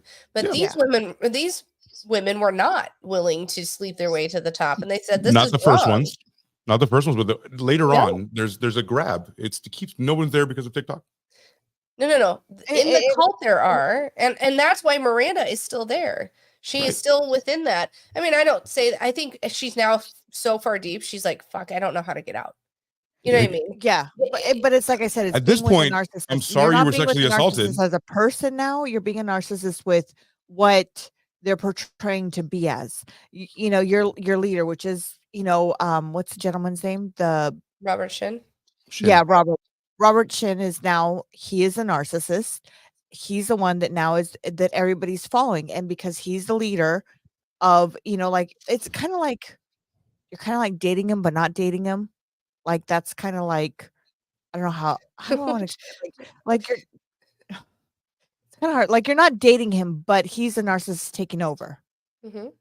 And you're believing all his bullshit in the church. Like that's it. You're pretty much dating your pastor.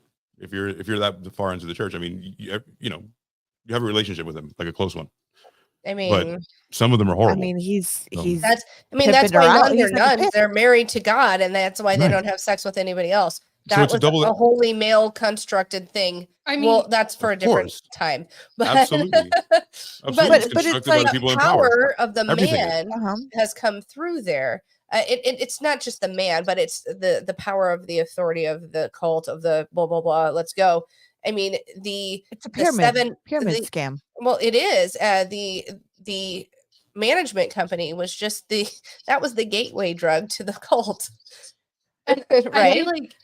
I feel like you feel like you. AC. It looks like you have something to say. I'm so sorry.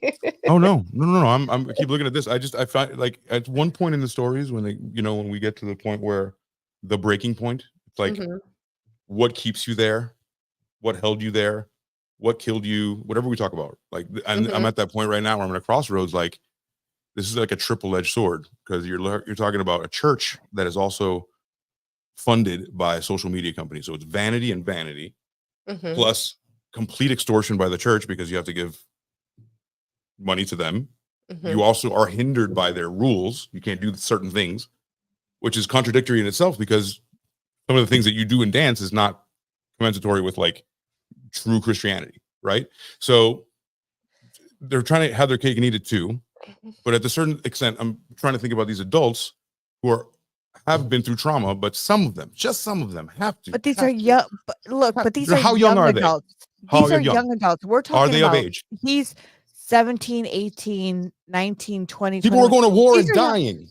But not also impressionable kids. I mean, I don't think we should send 17 and 18 or 18-year-olds off to war. I don't. But they're still impressionable. But think about it. If you're growing up, think about it. Like, okay, I have young age kids, right? I've got 5. I've got a 12, and I've got a now soon to be 14-year-old, right? Their impressions are like all they see right now. This generation, TikTok. You've got YouTube. You've got all these other things. So this is their mindset of this is their generation now, right? And it's the future. It's actually their new mindset. We're going to be gone. That's I know. That's kind of why we're like mind fucked on all of this. Totally, I feel like. Yeah. So they're really not having the walks of life that we've had growing up, right? And our parents didn't have ours. Guess what? So right, but our parents had it harder because our parents had to work twice as hard to where we're at now. Oh, you don't want to have this conversation. You don't want to have this conversation. No, but I mean, our parents work twice as hard to be where they're at. If you think so. If Now, you think so. well, I mean, I know at least my parents work twice as hard. I mean, I can't speak for everybody, but I know for me, my parents work twice as hard to where I'm at. I had to work hard to be where I'm at, not as hard as they did, right? But hard and enough. If you have to work as hard as them, they didn't do their job, because every when you have your kids, you have to make their life easier. Now, right? But now our kids don't have. But then we complain about that. Then we complain about, okay, now they have an easy life. You're like, okay, but they're not cool enough, you know. But our kids now, they look at, oh, I can make what, $1,000 a week on TikTok. Oh, fuck it, I'm gonna go on TikTok and do it. Oh, wait a minute, now I can go join this over here and make twice as an amount of money, just doing whatever they say they want me to do. So they're gonna do it. Yeah, of course. Just like we, at the time we started working, there were certain things that didn't exist in the 70s that we could do to make money. And they were like, y'all live in the Jetsons. And we're, and then we are looking at them going, y'all live in the Jetsons. It's the same shit every year. History doesn't repeat itself, but it rhymes. Every time it's history the same always kind of repeats itself. It definitely rhymes. If it doesn't, though, like it's always in the same vicinity. And that's my point. We can't judge people so harshly because we don't also live in this generation. We live in our generation complaining about this generation, right? So we're going to die and they're going to have this inherited world that we leave them. But if we don't make their, I mean, I'm not a parent, but I know this because they keep telling me I should have made my kids' life easier. If you make it easier for them and they go through that, they look back and they're like, okay, thank you for making it easier. And you're like, you didn't work hard enough. It's like, well, it had to be easier. Like, what do you want? That's what I always get from the older generation. But Alex, I'm sorry. Let me go back real quick on these comments here. We've got Gaushad said, also rhymes with grapes and vines. We could start a winery, Richie. So Richie and Gaushad are going to start a winery now. Oh, Lord. I'll take some wine. I mean, right? I'm going to do another shot. If you want to do one, great. If not, you don't have to. I will. Where'd I put I'm going to. And just my own disclaimer. I'm not like victim blaming anybody. No. This is number one, my job to do this because we just can't. You are devil's advocate on this show. This is what you do. But I also, I do want to get some emotions, but also, like, these are valid questions too. Like if they're older, like as soon as if you talk to a lawyer and you're like, okay, what's the deal? And you're like, well, there were a bunch of kids that danced in TikTok in church. And you're like, okay. Okay, so Richie said one nation. Go ahead. I'm sorry. Oh, sorry. Richie said one nation under TikTok with the liberty of justice. Basically, if you have cash. Yep. Playboy. Gosh, that's a dating him, but not dating him. Sounds like a cultics and chill scenario. And chill. Yeah, cultics and chill. I know exactly what he meant. Yeah. And then we have like our new measurement of accomplishment. Likes are a new measurement of accomplishment. There's a new validation. What is it? A Black Mirror or whatever the fucking show is, where I mean they're It was like you saw there. There's that episode of the one where it's all you get these likes. If you don't, nobody fucking pays attention. Yeah. It's currency. You can't even get a cab. That quite that yet, but we're getting there. China has it. There we go. Cheers, everyone. Cheers. Alex, don't be mad at me for being the heel. I'm just the villain of the show. No, you're good. You're good. Okay. Okay. So now, okay. So let me let's just go back to I've been seeing now on TikTok. What I've been seeing more on TikTok is everybody that's in this cult. Hey, Allie, how are you? Allie. I hope you. That's my wife, Allie. You're having a great time. Yes. Please have a couple shots for us and have fun. More than shots, girl. I'll tell you after. Have fun. Yeah. It's okay. Thanks. Allie, meet Allie. Allie, this is Allie. Allie. So here's my next thing. So I've been seeing a lot on TikTok that a lot of the people that are in this church, the 7M or this group, right? They're coming out on TikTok and saying, I'm not in a cult. I'm not this. I'm not that. Everything is scripted. and number one cult behavior. Should we show the video of Miranda? Yeah. I posted on. I reposted on TikTok for you so you didn't have to scroll up AC on our chat. You want me to go to your TikTok? Yeah, there. Okay, do the no on it's on our Telegram. Got you. The last one she posted first. Yeah. So do the what was that? I was clicking around a little bit. Okay, so do the one where she's in the white shirt first, and then we'll do the because I have a. But before we go into screen. that, I know Alex had something to say, and I Yes, Ellie. apologize. Yeah, for I'm sorry. Go. That was my fault. Hold on, let me think. She's like, you guys talk too much. I think we were talking about like the how it's not like nope, it's gone. I can't even tell you. The illegal stuff, anything narcissist. You had your hand raised forever, and we ignored it because we talked a lot. I think I was trying to say like oh, okay, got it.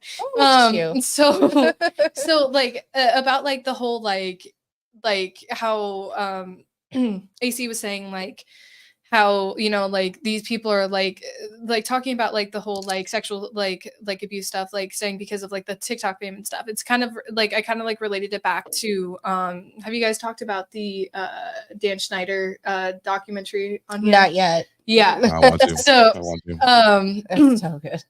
So like looking back to there, like all these girls were like mistreated and like sexualized by Dan Schneider, but Dan Schneider had that power of like saying like, oh well, I'm in power, I'm the writer, I'm the director, like I have the power at like the snap of my fingers to just make you like nothing anymore. Make you or break you. Yeah, exactly. Yeah.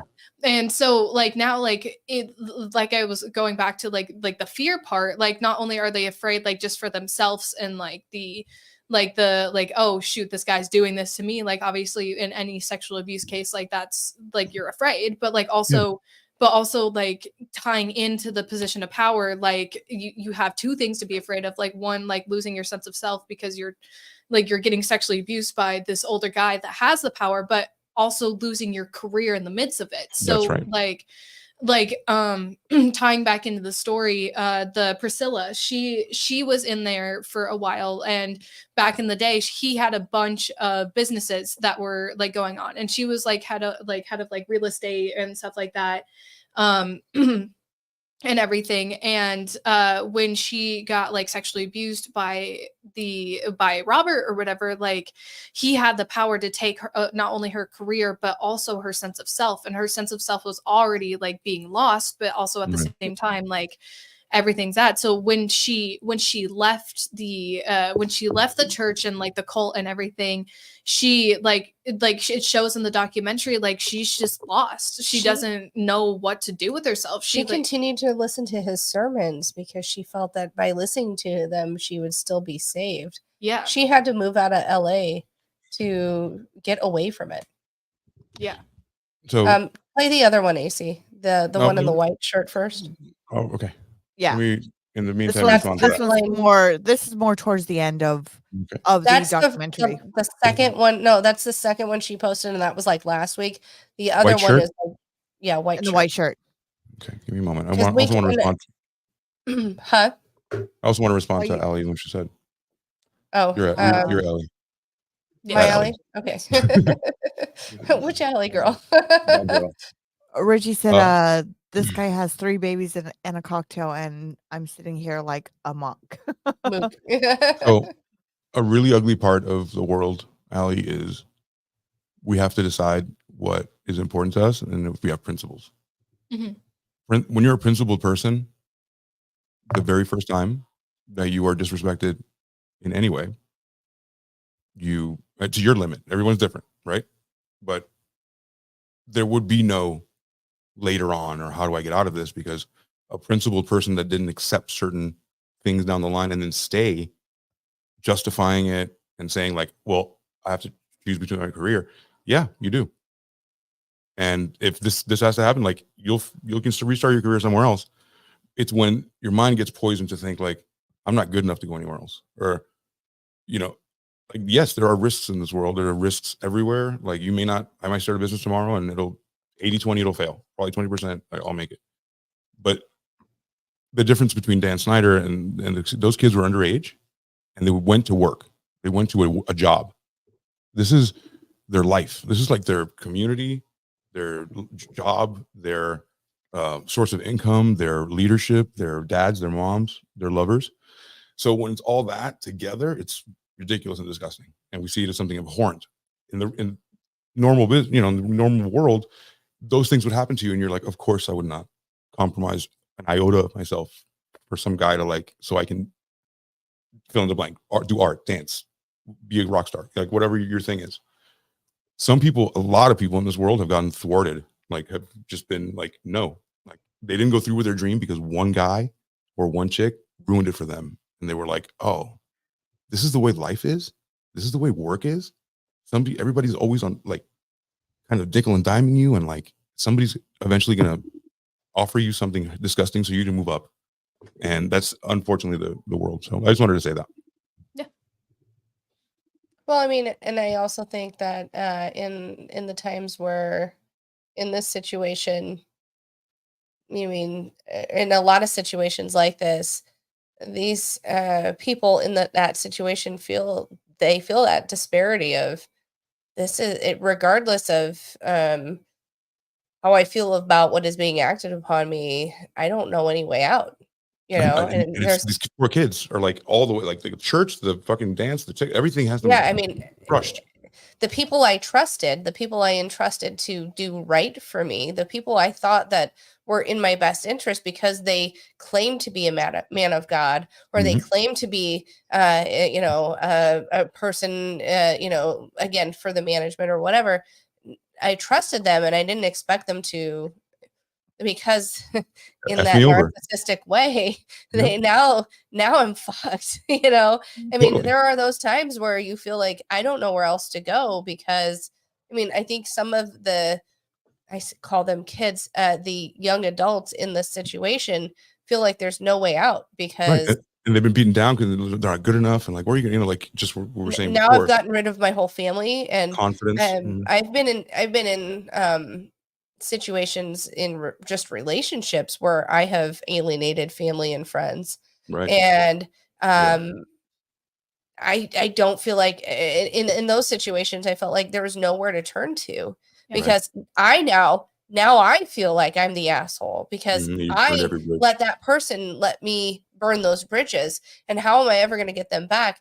Thankfully, I have wonderful friends, and they did come back, and and my family has always been strong. But not everybody, especially if you have somebody really skilled in the craft of narcissism and spycraft. Absolutely, because I lost everybody. The only people I didn't lose was my mom and dad. Right. But everybody else I lost completely. And two of my brothers. One of them was very bad. But when you're in that situation with a narcissist, you feel like there's nothing you can do. No, replace narcissist with a church, with an evil church. And that's what it is. But they reinforce it. As bad as that is already, that you guys are saying, they reinforce it with now the guilt of God. Right. The guilt is what are you going to go against us? It is fucking mental and physical and whatever abuse on steroids. It is the fucking you can say it. That's what I mean. It's all of that on steroids, and because of the religious factor, fueled by TikTok. Fueled by a management company in this respect. Right. Now you have all of the things going. You are nothing without me. You are nothing without me. You are nothing without me. You're nothing without me. You're nothing without me. No wonder some of these people have not gotten out of it yet. They think there's nowhere else to go. And especially if they're on TikTok and they're saying, "Oh, I'm you know what? You're not making it on TikTok without me." There you go. Right. And if you think, but inside, you feel like the asshole because I let this happen. Let this happen. Go get brainwashed. You feel that beforehand because you think if I leave, they're never going to come back because I let it happen. Right. Even though it really isn't it's kind of your fault, but not really your fault. You know what I mean? You almost just feel like stuck. You're just stuck in one place. You know what you need to do to get out. You're damn if you you also feel like you can't get out. So you're damn if you do, and you're damn if you don't. You're less damned if you don't. You're less damned if you don't. But you don't see it when you're in a narcissist toxic relationship. I understand. Whatever it is. I'm going to replace narcissist with religion and TikTok. In a cult. And a company. But whatever. So the oppressive thing now also is I'm going to say something harsh. By you getting abused, there wasn't a chance to be rich. right? So I'm sorry that didn't happen, but now there's an opportunity now by getting abused in these places, in these cults. They're also keeping them in line because there's also an incentive at the end of the thing.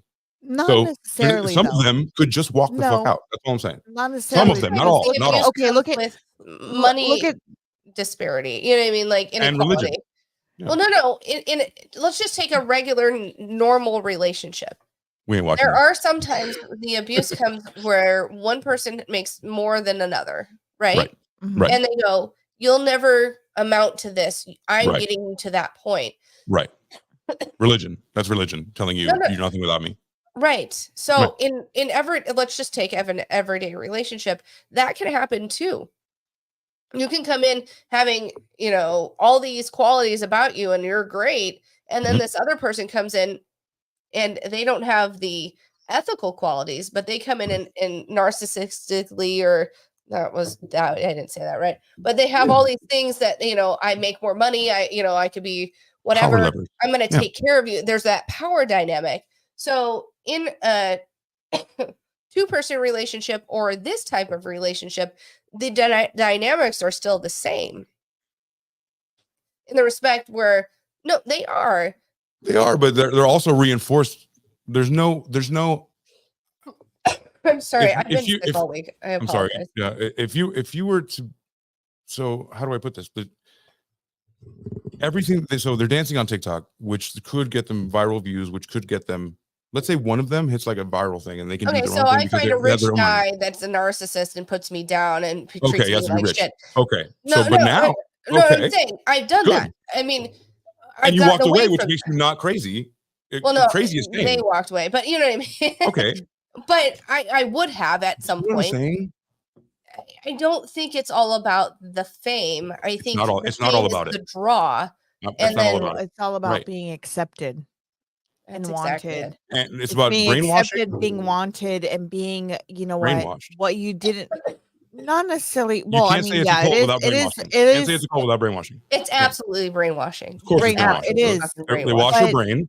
But also, a lot of everything that joins in is, the acceptance of being something. They're almost there. I think we're all fucking saying the same goddamn thing. Yeah, I think we all are, but we're like going in a circle back and forth, You know why we do these shows is we work through our own past trauma here. I think that's why we true. do that shit.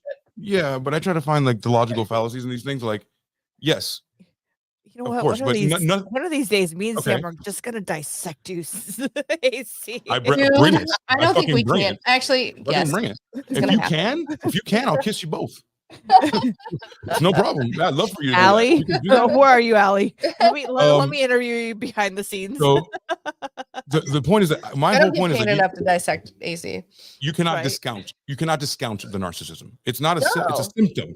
It's not the crux. It's the symptom of it, and it's a new form of keeping you in. It's a new form of oppression with a carrot on the end. You guys, unless you had a rich guy who was going to die and leave you something, you don't have the same draw as TikTok or having the millions of views and getting money. There's a chance where you can be like exorbitantly famous, right? Okay, but isn't everything no. like you diet? That guy doesn't mean you're gonna be. Here, try this product. Do the low carb diet? Do all this. You're TikTok gonna has get 2 billion followers. But none of those things have 2 billion followers? But doesn't everything follow with that? I mean, look at it. Look at all the thing. Everybody's down the trend with the Ozempic. Do this, and you're gonna, you follow because you want to be accepted. And then, why do you want to do Ozempic? Because you want to lose weight to look good. Because guess what? Everybody wants to do it, right?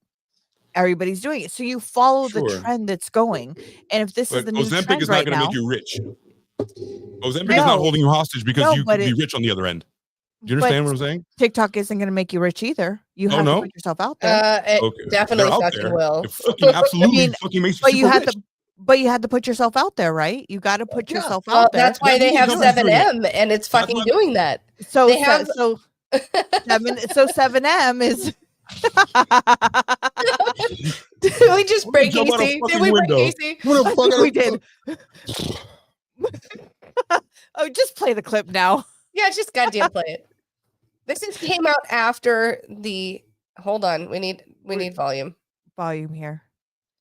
This also came out after the documentary dropped. Short, like the week after. Once we get to it. Oh, we can't hear AC either. What the fuck is going on? I'm on here? mute. I'm on mute. I'm sorry. Oh, okay. I'm just trying to figure this out, guys. Fuck. You hear that? We broke them. That's why. No, we cannot hear that. Okay. That's weird. Give me a second. Put it in a different window. There's no seconds. You had to, bro. You had to send me a thing on Telegram. Can you put it in a different window? That's what we did. You do Telegram on your computer. I have to save as, and then put it in there. Yeah. So Alex, what's your theory on all this? Yeah, all of us. Now that we went down a big adults, I don't know, up tangent. and down hills. Let's hear a youthful perspective, bro. Yes. Now that we went through through the dirt hills of all the mountains and everything up and down. What's your thought of all this? Like on what? Like if everything we just ranted on, or anything and everything. Just what's your thoughts? I don't know. I mean, change the subject. Change the subject. I feel like there's just a lot that's like, I don't know. There's a lot that's like going on, and like sometimes bringing back to the point of like AC, like he was talking about having like generations had like different yes. like hard, not harder problems, but like different problems, like kind of like building off of that. Like every generation has a hard problem, but I feel personal opinion. I feel like the generation beforehand doesn't understand it because they're not in that generation. Does that make sense? Yes. I think you're saying exactly what AC is saying. That's exactly what I'm saying. Yeah. And we all think that we want to make their lives easier. It's all I ever hear. I want to make my kids' lives. I don't want to make the mistake I did. And then I want my kids' lives to work for their shit. Okay. Alex, what do you think that our generation doesn't understand about yours? Kind of. Okay. The first thing that pops to my mind is like this is completely unrelated but also related to the thing, like in older generations, like I feel like mental health wasn't talked about as much. It was not at all. And now in being in this generation, we talk about it so much and we recognize it and we figure out what's going on and we know what's going on. And so now like older generations, like they're like, oh, you're depressed? You're just sad, you'll get over it. Like, no, like that's not it. That's not, you nailed it, Ellie. You know what you just said? Then that's to them. I agree with that. Woke. That's what woke is to them. Yeah, it is. Understanding how you feel, understanding how others feel, having empathy, and exacting empathy. Yeah. That is woke. You can't be those things. You have to be a dick. You have to, it just that way you have a strong country, even though what I just said was every generation is easier. But then they say, like, oh my God, why do you have it so easy? I'm like, well, because you fucking moved here and made it. Because my grandfather, my grandfather for you. We did that for you. So why are you mad at me? You guys bought a $25,000 house. Now my houses are $500,000, and you bought one for $25,000. You want to bring out things that we used to have? Like, you know what I mean? I feel bad for these kids. They can't do anything right, Ellie. I feel bad for you. Yeah. And it's just like, I feel like now, like, also like going back, like, let's say like talking about like masculinity, right? Nowadays, like a lot of people are like, masculinity is such more of a broader topic. And masculinity back in the day kind of looked like, oh, you're strong, you're tough, you can't cry, because if you don't cry, like nerd. you're like you're like, if you weak. cry, you're weak. But like you're pansy. You can say, yeah. But now, like, masculinity looks so different. Like if you cry, it doesn't show, like, to us, like, at least, okay. To me and to our generation, it like looks like, okay, if you cry, like that means you're strong enough to show that that you're vulnerable, like, or kind of like in like material sense, like if you, like back in the day, if you wore pink, oh my God, like that's great. Well, if guys wore pink, oh my God, that's crazy. But now it's like, if you wear pink, oh, okay, that's cool. You know what I mean? Like, cool. You're not in a toxic masculinity side. You're just embracing who you are. You know what I mean? I'm so proud of you. Very well said. Wow. You know what you described was right there. What you described was the dichotomy between the gender roles and how they've changed. Before, it's strong, every baby gets blue, every baby gets pink, however you feel, right? Yeah. But like that's changed throughout the time. Like it's not seen that. It's actually flipped. It's a source of power to be tapped into your feminine side, because I understand a woman. Yeah. I don't have to be diametrically opposed to you to treat you well or to treat you badly. Right? I can learn about myself. I do have a feminist. I don't have to ever say I'm gay. I'm not. You're not gay, but you do have some parts that are in tune to femininity. So you should be able. That should be celebrated, not called gay. Or that's Let's once again hit some of these regressive. comments real quick. Regressive times. Jamie said that's why a lot SA people don't report. That is Absolutely. very true fact. Very true. Richie, you're not a muck. Let's come up with some names like Manson Family Marlowe. Manson Family Marlowe. And people's type. Yeah. Oh Jesus. Yeah. Damn sweet vermouth. Yeah. Some like what's that the Jim Jones cult? That's something like that. It's your job. It's your job, chat. It's getting too great. Yeah. Oh jeez. Right, so what do we just start here? You guys ready to play this? Yes. Yes. You guys want in the white shirt first? Yes, white shirt first. Yes. Hey guys, I hope you're having a wonderful day. I just wanted to hop on here really quick and first of all say thank you so much to everybody who's been so supportive during this time. In the next couple slides, I've included my statement of this documentary that's just been released. I can't go into too much detail because of legal purposes, but I just wanted to add my side of the story a little bit. Thank you so much for taking a read. Have a great day. Bye.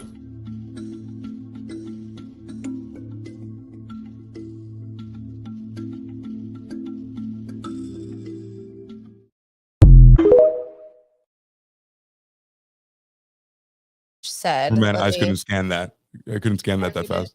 Right, I paused it and screenshotted it. Can I read it? Yes, Alex, Okay. you can read it. Okay, so basically it said, "Hey everyone, I just wanted to hop on here and say that I've seen the documentary. I want to start off by saying that I appreciate the concern that has been expressed for my well-being due to the pending litigation in which I'm Where's your glasses? I don't know. You Plaintiff too. in defamation lawsuit. It is not appropriate for me to comment on specific allegations, though I will state that I do not condone abuse in any way. I cannot speak for anyone else but myself.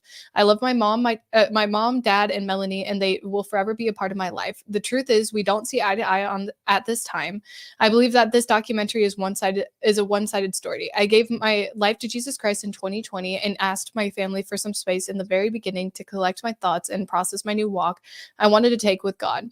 I also told my sister that I wanted to continue to our Wilking Sisters social media page. She locked me out of our account, and when I asked for access back, she denied my request. So I had no other choice but to start my own account and pursue my own career.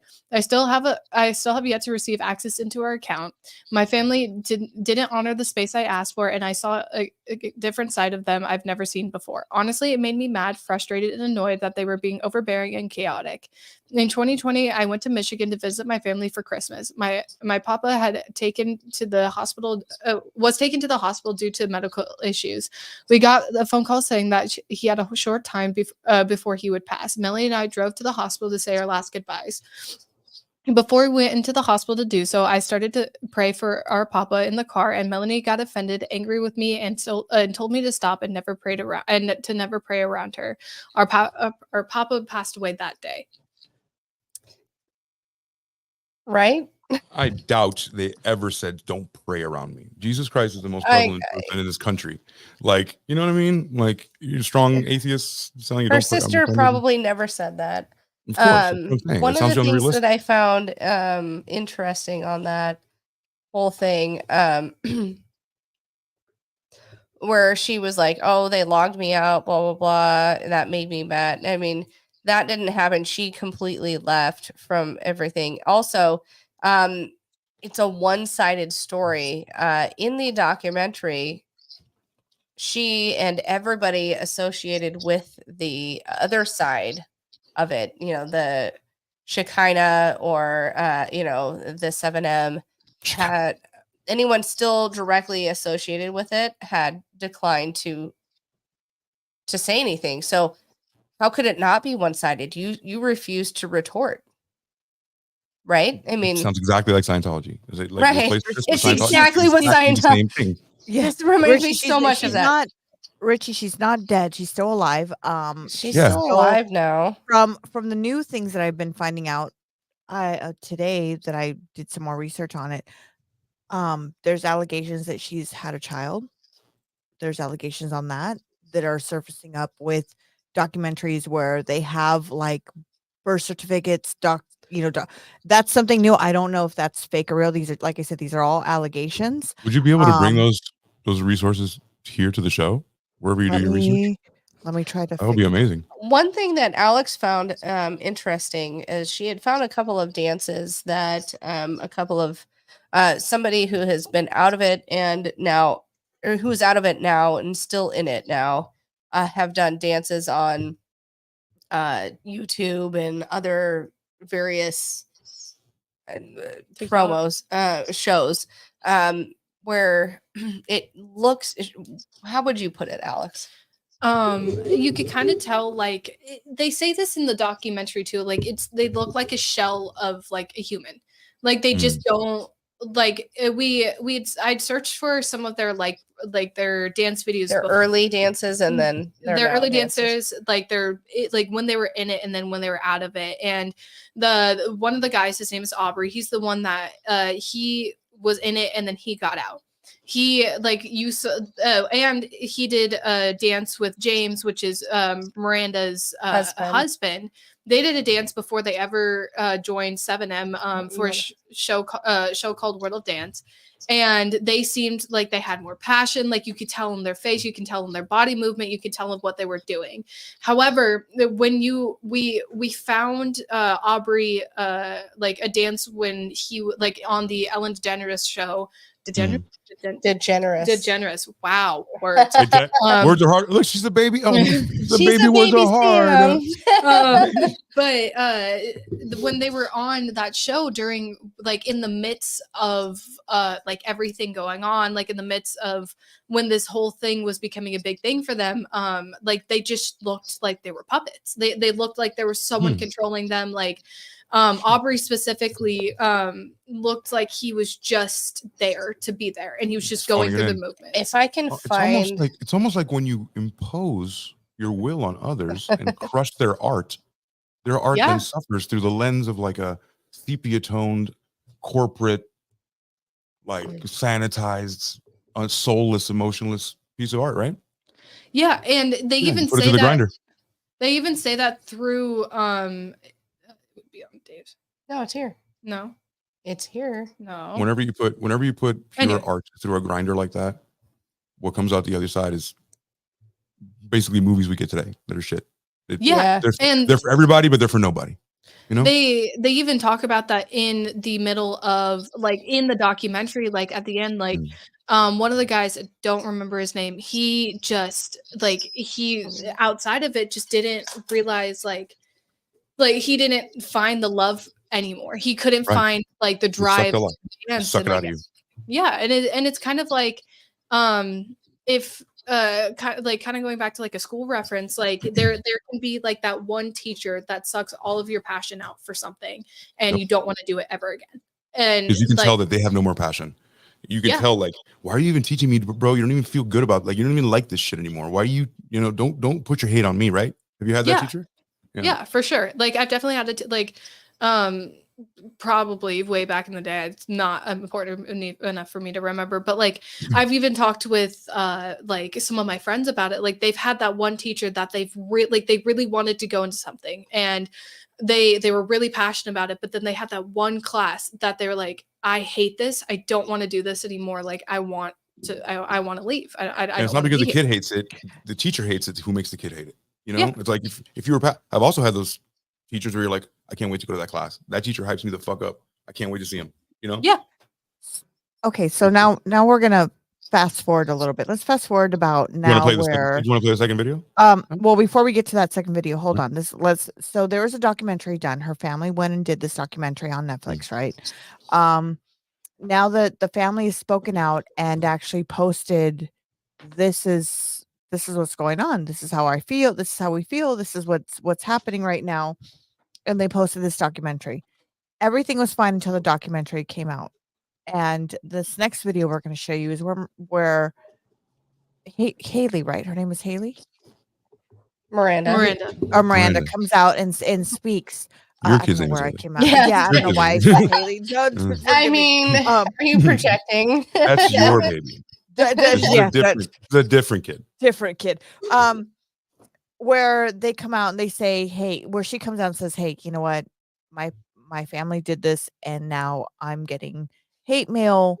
I'm getting, you should do this, da da da. So she comes out and explains that to us in this next clip of video. But before we get into, did you guys hear that Miranda is now has a lawsuit against Katie Joy? And if you don't know who Katie Joy is, she's been following the story from the beginning of what with Miranda from the very and she's been all over TikTok, all over YouTube. She's been documenting everything. Now Miranda is suing her for Is it defamation? Yes. Defamation is extremely hard to win. It's the hardest thing there is to win. You have to prove that they're defaming you, that they're taking your name away and fucking you up that way, but also that you had the intention. It's as hard to win to take their money. Conspiracy is. It's not just talking shit. It's talking shit in order for you to be broke. That's what it is. It's as hard to win as conspiracy is to lose. Yeah. Right, exactly. So let's play this next clip. Yes. Hey guys, I hope you're happy. I don't understand how my parents and my sister thought that this documentary would help me or would help our relationship in any way. But before this documentary, my husband and I, we felt safe. Now that this documentary is out, we feel like our lives have been put in danger. We have both been followed in our cars. We have received hate mail, death threats. Someone said that if I see you on the street, I'm gonna come and gut you, so you better get security. I have been getting together with my family for the past couple years, privately, to work on our relationship, to make things right, to mend. And this documentary has made it very difficult to continue doing that. I see the light at the end of the tunnel, and I'm gonna get back to posting and dancing and doing what I just absolutely love.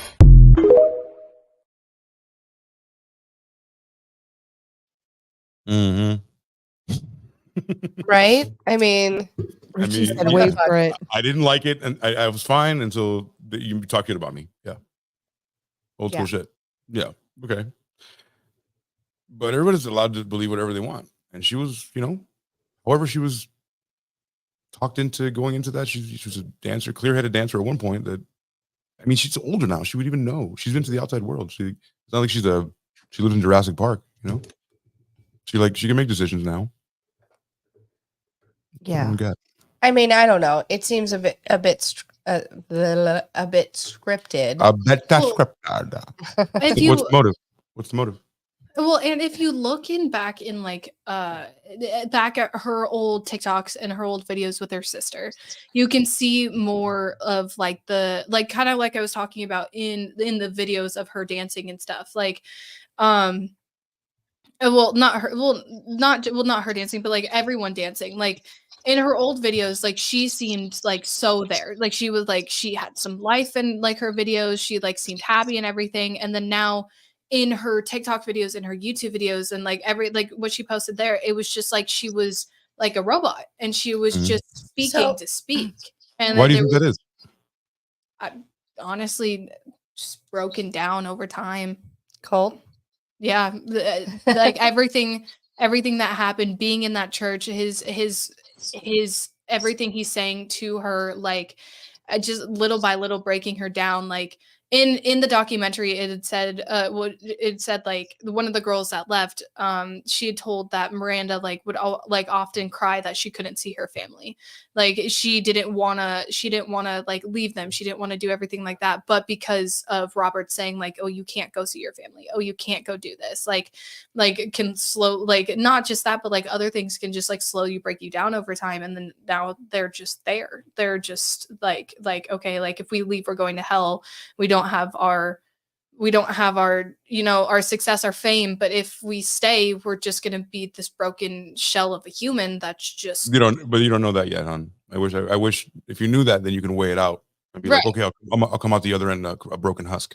Nobody wants that, but you always roll the dice, right? Then there's broken hustle on the other side. Going, fuck, you know, not everybody knows that they can roll the dice. I think. Yeah. I think at this point they're so oppressed that they think, oh, there's nothing on the other side. What would have happened? What would have happened? Do you think if they would have Miranda's parents would have said that, she's an adult, right? Like there's how are you going to save her?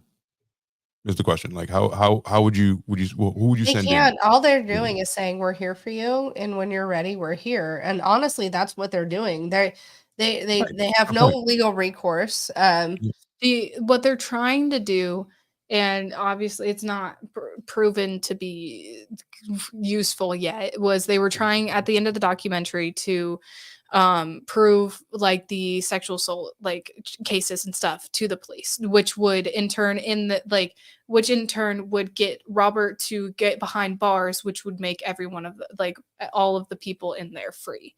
Is what the parents, obviously the parents to her face and everything right now can just be like, okay, we support you. But what they're trying to do is get him behind bars, because that's the only thing that they can think of to get them out of what is going on right now. So we believe that cutting the head off the snake would disband the entire church and no one would be oppressed anymore? I don't think that if he was behind bars, it would cut the head off the snake, because he would still be controlling it behind bars. Of course. I mean, but they are trying their hardest. Sure. Yeah, for sure. But again, I think my point is that there's nothing they can do, because to a certain extent, however brainwashed these people have become, not all, I'm just saying to a certain extent, they're brainwashed. They're put upon because they think that what they're doing is righteous through God. And another catalyst for that is fame, stability. True. I can do what I want to do. Do you think he'll oversee bars? I don't. I think sexual allegation. Yeah. I mean, hold on. Did L. Ron Hubbard ever see jail time because of Scientology? No, he got on the Sea Org. He made that big boat and got on the Sea Org. Right, that's what I'm saying.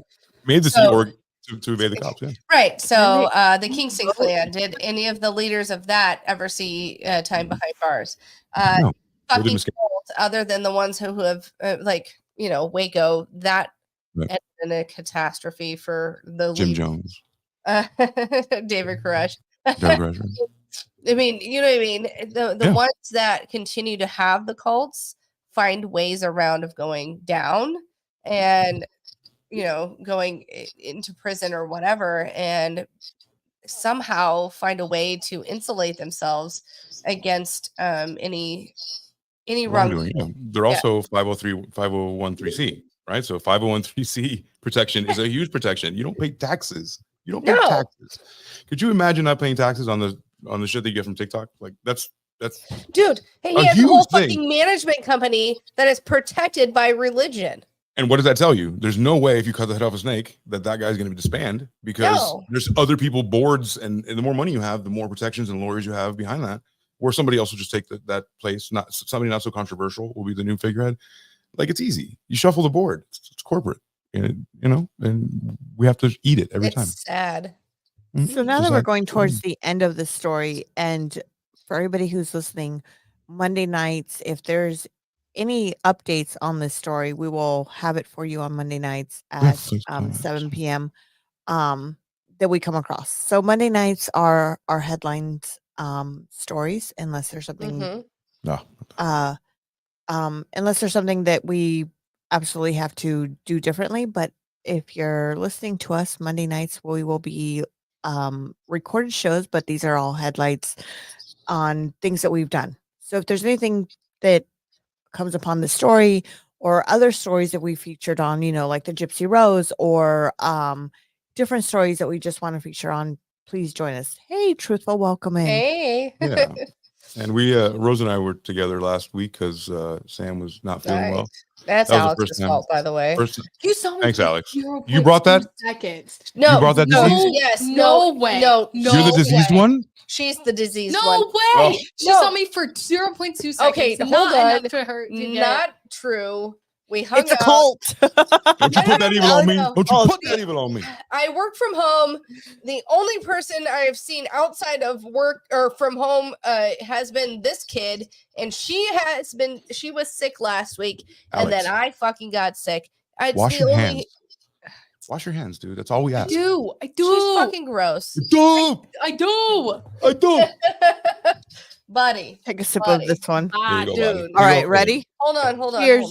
Oh, Come on, hold, buddy. please. Oh, she's drinking it. Sorry. I'm actually putting a shot in because I'm not going to swig it out of the bottle. That a girl. Which I'm not opposed to doing, but this bottle isn't conducive to fucking swigging. All right. A real classy dame, you know. Cheers, everyone. Cheers. Why don't you? Ooh. It's your fucking fault, dude. No. It's your fucking fault. Oh gosh. Oh. There was so I was looking at this lawsuit. Yeah, they have a lawsuit. Truthful. You do have a lawsuit. Hey, Truthful, what's up? That's too funny. Oh Jesus. Oh, there's some videos some links that I'm finding that are like taken off of YouTube. It's like this video doesn't exist anymore. So did they have something like that? Did they have scrub some shit? Yes. I mean, Looks like who it. knows? So You know how those wacky cults are. Yeah, you know. Alex, You're to wrap fun, this guys. up, Alex, what are your thoughts, comments, or anything you want to say to anybody that's listening to the show? Any positive feedback or anything you suggest that, especially for the younger generation coming up? Let us know what your opinion is on that. Like going off of this, this entire documentary, like just really take into account, like be aware of your surroundings, be aware of what's going on around you, like not of just like, oh, but that's behind me, but like, you know what I mean? But like be aware of everything that's going on around you. Cause I feel like I guess just for me, I don't know about anyone else in my generation, but like a lot of times, like I'll see things through like a certain lens. Like I'll be like, oh, this looks really good, I'm going to go do it. But then I don't see the repercussions that are happening all around this thing. Mm-hmm. So really knowing like what is the full entire truth of what you're getting into is like good, like especially if it's like a big decision like that, like your what could be possibly be your future career, like everything like that, and just not being naive to like what is out there in the world. Because I feel like back even just a couple of years ago, like I was like, oh yeah, I'm gonna do this and this, there's no repercussions, I don't have to worry about everything. But now it's like, oh, I know what's out there in the world, I know how people are like, I know what happens, like I have to be cautious. However, taking that into account, like fun stuff be spontaneous, you know what I mean? Like if you want to like bungee jump, go bungee jump. I want to go bungee You're jump. still only 19. Oh, bungee jumping is so much have fun. A lot of mistakes. Let me tell you, bungee jumping and jumping out of an airplane are the best thing. Oh my god, it's so much fun. I want to go bungee jumping so bad. Airplane. I will go with you. Bungee, yes. I will go with you bungee jumping. I would rather go. We'll sit here and get French fries. We'll get French fries and sit here and watch you do that. No, I will go bungee jumping. So, Sam, as a mother of a dancer, and as seeing this documentary, is there anything you have to say, for especially the younger generation that might hop on and listen to this documentary or listen to us, or the older generation, what are your thoughts and opinions on this? I mean, as a mom of a kid that danced her since she was 3, I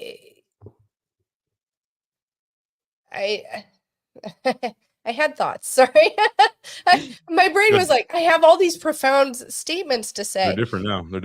They kind of are.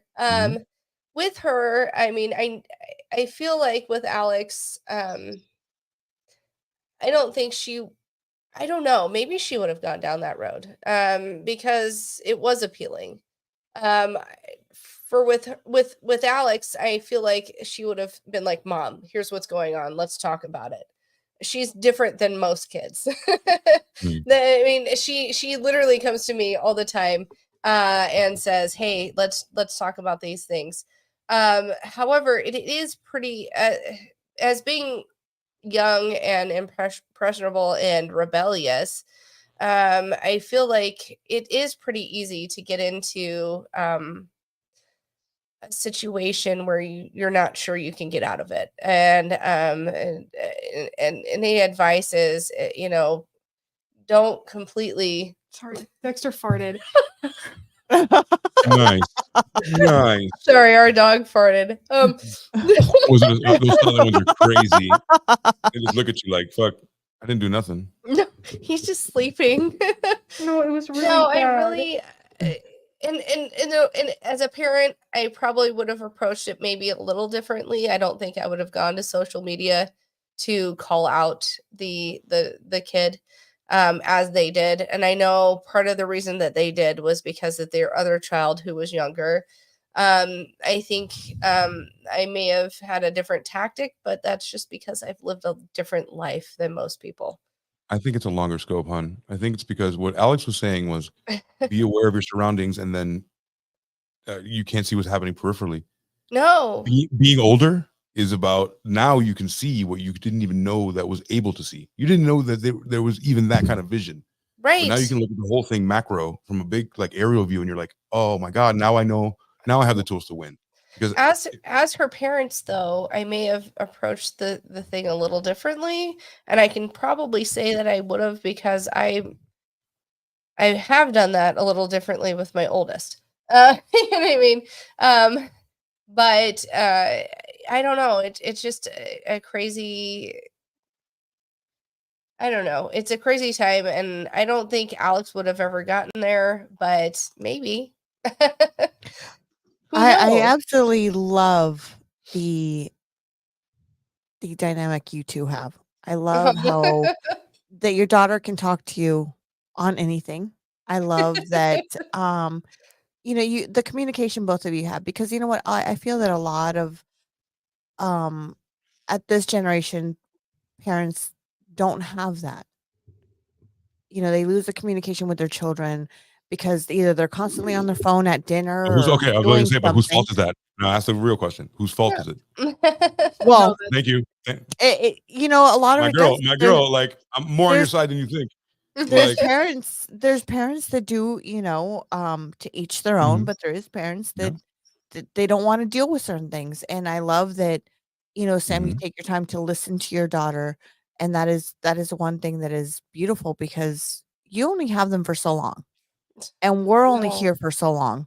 We're only here on here for so long. So if you don't take advantage of those things while they're with you, then that's your lost. That's right. Because parents, stop complaining about this generation. Stop complaining about what these kids do. Instead of that, assimilate to what they're doing. Ask them how I can be a part of that instead of how you can be a part of me. And that's how you start winning with your children. And I'm not even a fucking parent. Well, you are to little babies. I can't explain that to my dog. I'd be like, this is no, but you take them out for walks. You could you take them out for walks. I mean, they're and and like I said, I love that. Thank you for showing us here the dynamic you both have, because like I said, not all our parents have that, and that is beautiful to have. Like I said, you only have her for so long, and then I have to say, Dave really helped me with that. And there was a couple times in her upbringing that she brought things to us, and I wanted to freak out on her. And he goes, "Hold on, if you do that, she'll never confide into you." Yeah. And I'm like, "Oh, okay." And then I just took things as they were, and I didn't want her. I wanted her to have a safe space to say, "This happened."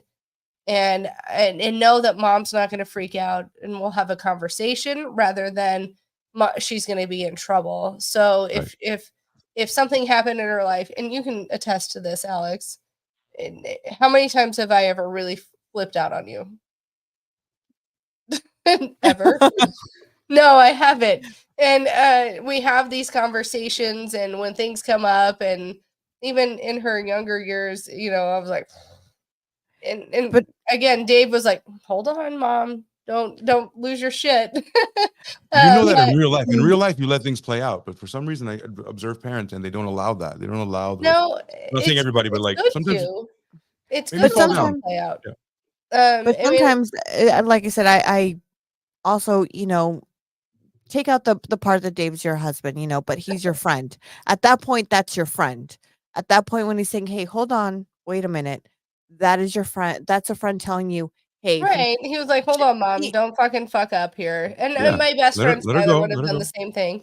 And that's a beautiful thing to have as a friend, as a partner, as somebody to tell you. But if somebody on the outside said that, you'd be like, "Shut the fuck up! I'll fucking raise my kid." No, so it has to be certain people, right? Don't fucking tell me what the fuck to do. Of course. Well, because if you're not close to me, like to stop telling me what to do. But if you're close to me, like, all right, like cool, I'll listen. And you don't talk shit about them. I talk shit about them. You don't talk shit about them. No, for real. I know.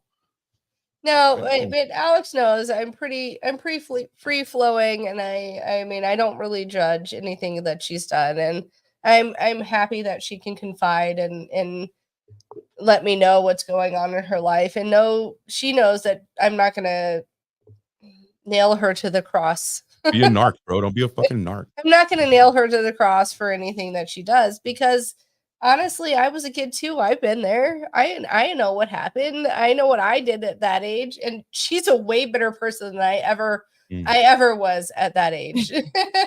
Honestly, she has more wherewithal, and I want to be this kid. She's so fucking smart and has such empathy. She has such empathy, and I love that about her.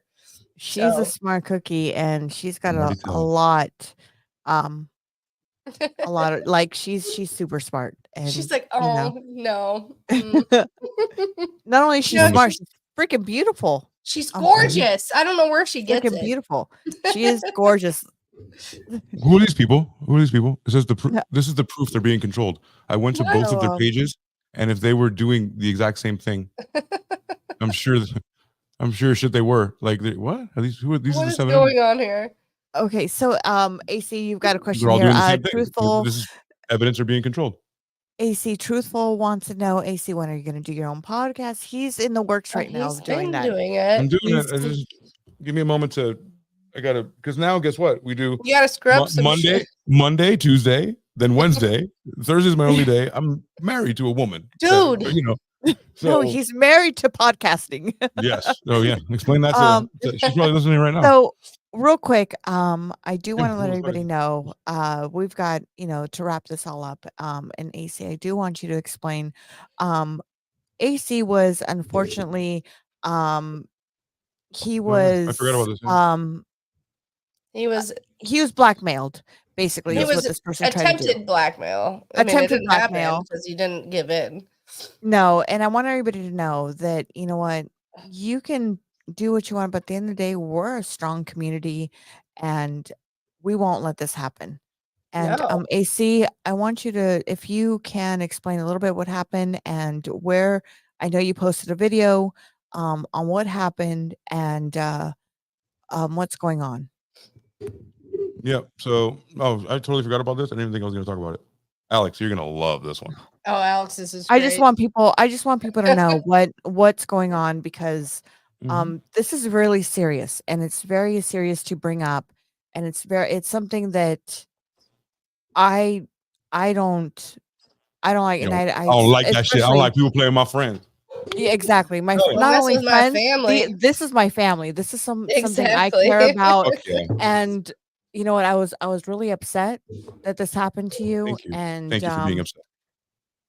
I didn't know how to take it. I ended up talking to my husband about it, and and I hope that was okay with you, but I didn't talk to my husband, and he told me to let you know, but this is not something I want, and this is why I want to address it before we end this.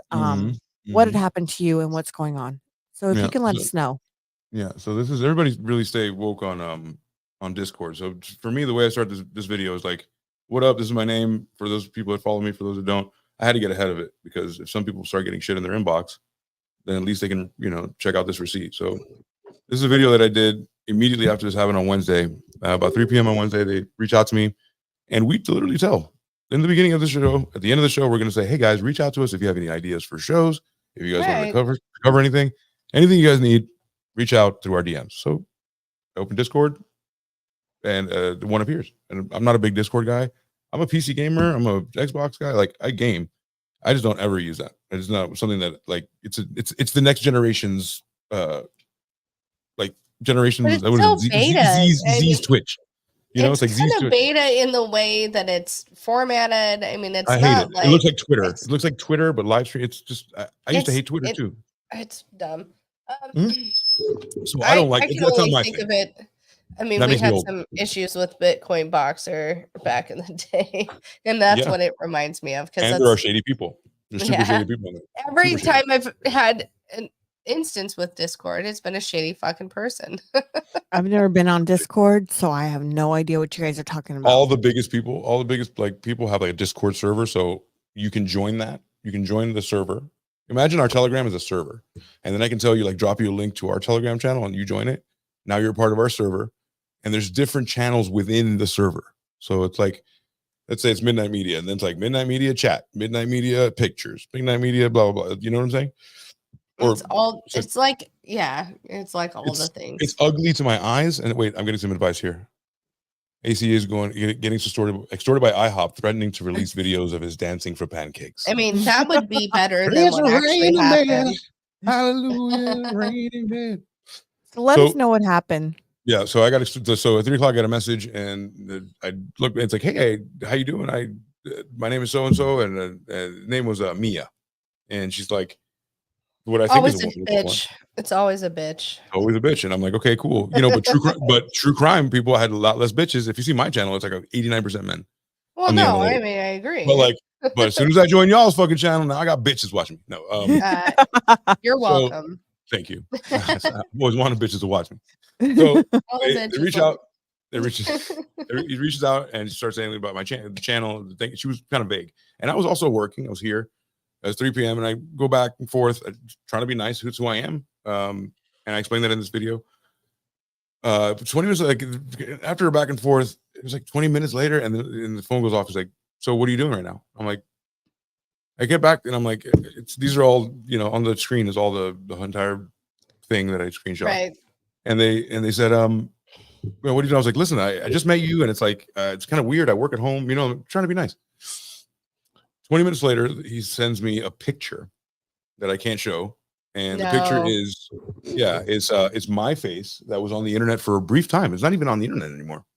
My face. Racking my brain to know like how else he could have gotten it. But and then it was like that way. Obviously a picture that doesn't even correlate with what he showed. And then the picture was like a guy on a toilet, camera down this way, viewed on his penis, like his half, like flaccid penis. It was awful. It looked like an old sausage, and it was soaking in a pot. It was really bad. Yeah. I mean, at least it could have made it look good, but I mean, they gave you like, I mean, or match up my skin color. And I think they gave you what, red underwears too on top of it. Like, could have made it look for that better. long. I couldn't even tell you the fucking underwear. You looked at it for a long time, huh? Well, I was telling my kids. I said, look, this should, since you know my kids are now exploring that. I said you need to be careful on what's out there and what comes to you. And I said, and I explained to him what had happened to you, and I said, this is what happened to him, and this is the picture that they sent him, and they tried to explain. I said, so if this happens to you, teaching moment. I love that. You know, don't send the money. Come to us as parents and let us deal with it. Don't be afraid to let us know. We're not going to be mad at you. Right. Yeah, we'll be a little mad, maybe a little, but just don't fuck up. Like, come help, ask for help, but don't fuck up. Electronic tip form was like the thing he sent. It was like an FBI thing, kind of telling me like, if you don't, okay, so let me back up. So the guy sends me a picture, and the guy's like his dick with the toilet, and it said something about PDF files, right? Using code, and then that together, and he started telling me like, if you don't send me this amount of money, I'm going to send this to everybody in every single one of your channels. I have all your channels. I have YouTube, TikTok, Instagram, Kick, fucking you name it. You name it. He's like, you're never gonna get another follower again.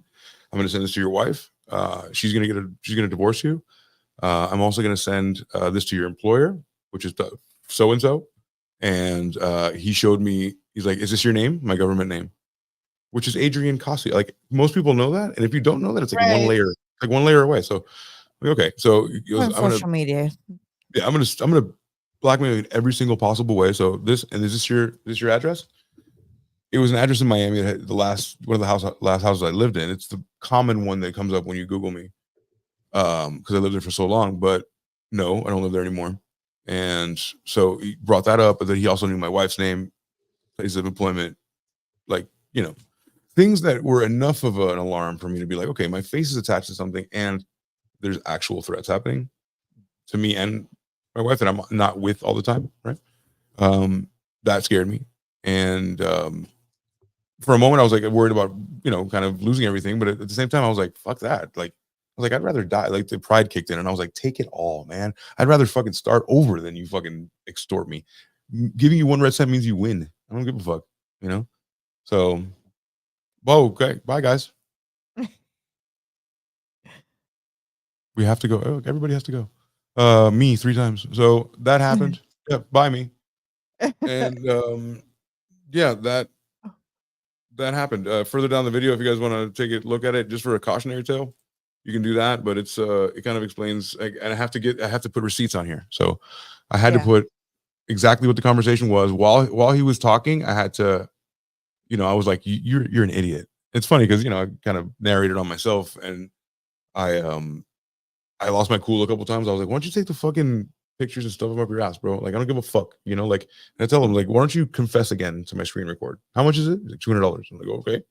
Why don't you say it again? I have this all. What do you think is going to work here? Do you think I'm going to, as soon as like the FBI comes to pick me up, I'm not going to show the FBI my penis so they can check it between the other one and this one? Like, come on, you could have matched my color. Like, they're going to go back and they're going to look everything in what you've done on your computer. This is what they do, so. Yeah. So that's what I had to show right there. That's the actual picture, and I had to blur it out. Yeah. Right. But I had to put these receipts on here because if anybody got something in their inbox of like me, marketing is fucked up. Like, it doesn't mean it's not always perfect. Like, my logo that I work so hard and everything, I want people to brand recognition. The first time they see it next to a dick, it's over. Like, you know what I'm saying? It doesn't mean if you did it or not, the damage is done. So. Well, this is why I wanted to bring it up before we wrapped up our show, is because in case anything were to happen that they try to associate or say, hey, this and that. Or if you get something in your inbox, if you guys get something in your inbox and it's my thing, Adrian Casio, Midnight Meat, anything like that, I see this video. I clearly talked to this person, and this person literally extorted me live. Yes. And AC wouldn't message you unless it's from his Midnight Media account. No. Yeah, I mean, it could be, but ask me some questions, right? Ask me some questions. At least, or if you have any doubts or anything, you can message the Roses Are Red podcast. We will be more than happy to answer your questions back. If you have any other questions, usually we answer those questions either on Telegram, that we do that, or not Telegram, Instagram. If you send me a message on Instagram with the Roses Are Red podcast, or Facebook on the Roses Are Red podcast, we answer back. Other than that, besides YouTube, where you have questions on our short videos, we answer you back. It might take us a little bit, but we're always answering everything back. We don't message you. That is one thing I want to make it very clear. We do not message you until you message us. So if you send us a message and we don't get back to you, but we only message on those 2 platforms, which is Facebook or Instagram. Other than that, and it won't be me, it will be her. Yeah, it will be me. I'm the one who messaged back. Right. But those are the only ways. So if I'm not saying not to message me, it's just like, please, like, at least identify yourself. Like, help me help myself.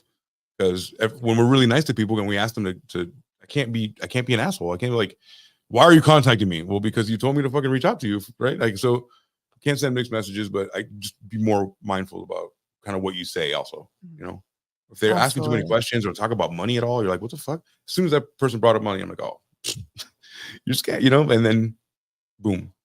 Yeah. You drop that bomb on me. When you see your face next to a dick, it's pretty hard. Yeah. I don't know if that was a bad thing. And the good thing is that we all know who AC really is, and he's not this type of person. So I know him personally, and I know he's not this person. And my dick doesn't that they're trying to, I've never seen that part. That's Allie to that's Allie to I say that in the video. I'm like, as soon as we interview my wife and like I drop trial, like, it's like, honey, it's like, yeah, that's not his. It's demonstrably false. It's almost asinine in how demonstrably false it is. I can prove it like that. But that's not the And thing. They're trying to get you on that whim, like pay me so this never happens. And you're like, if you just think about it a little bit more, it won't make sense. But and it won't happen. But people are scared and they just want to pay. You know? and And this don't is, get like me I said, wrong. very serious. I don't want that in anybody's inbox, but that's why I made this video, because you can directly go there and be like, why is this happening? Boom, and it explains it to you.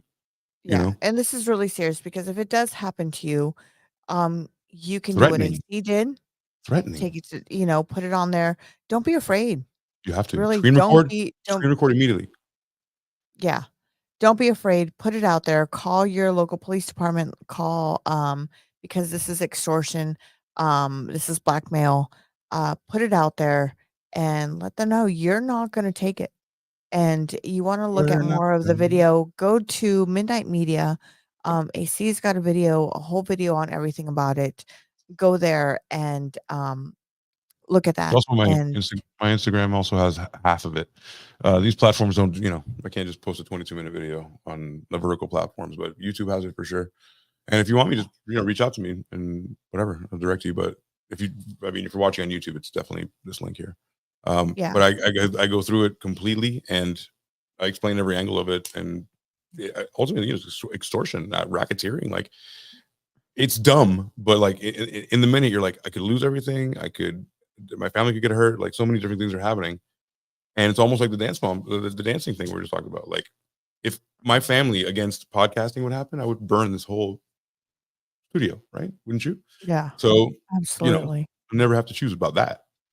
But Well, it's a you think fear that about, everybody has when they go on of course, social media. It's a fear that it could happen to anybody, and don't hit links. just know, yeah, don't hit links, don't hit anybody that sends you a link. Don't do that.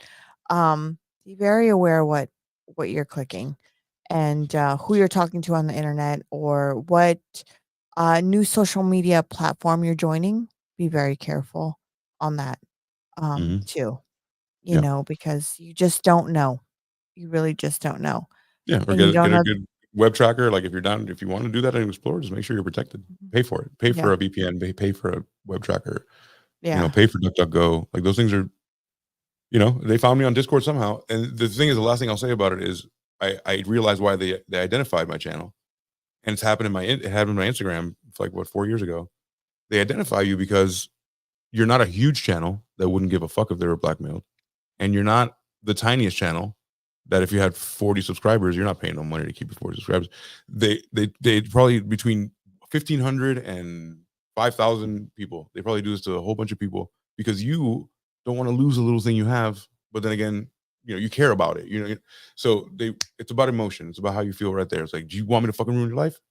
Send me a Venmo. So whatever. Yeah. Yeah.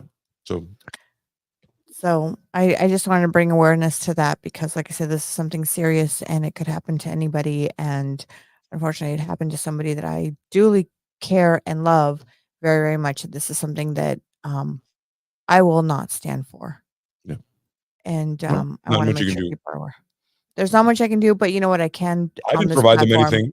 I didn't provide them anything that made that. So if they would have wanted to do that to me and not reach out to me, or like whatever, they could have done that too. Like, I didn't give them anything that allowed them to do it. So he just wanted he wanted money. There's like, and he's sadistic. Like, Yeah. I'm like, why do you do that? At one point, I asked him, like, how's it like to be the pariah of society?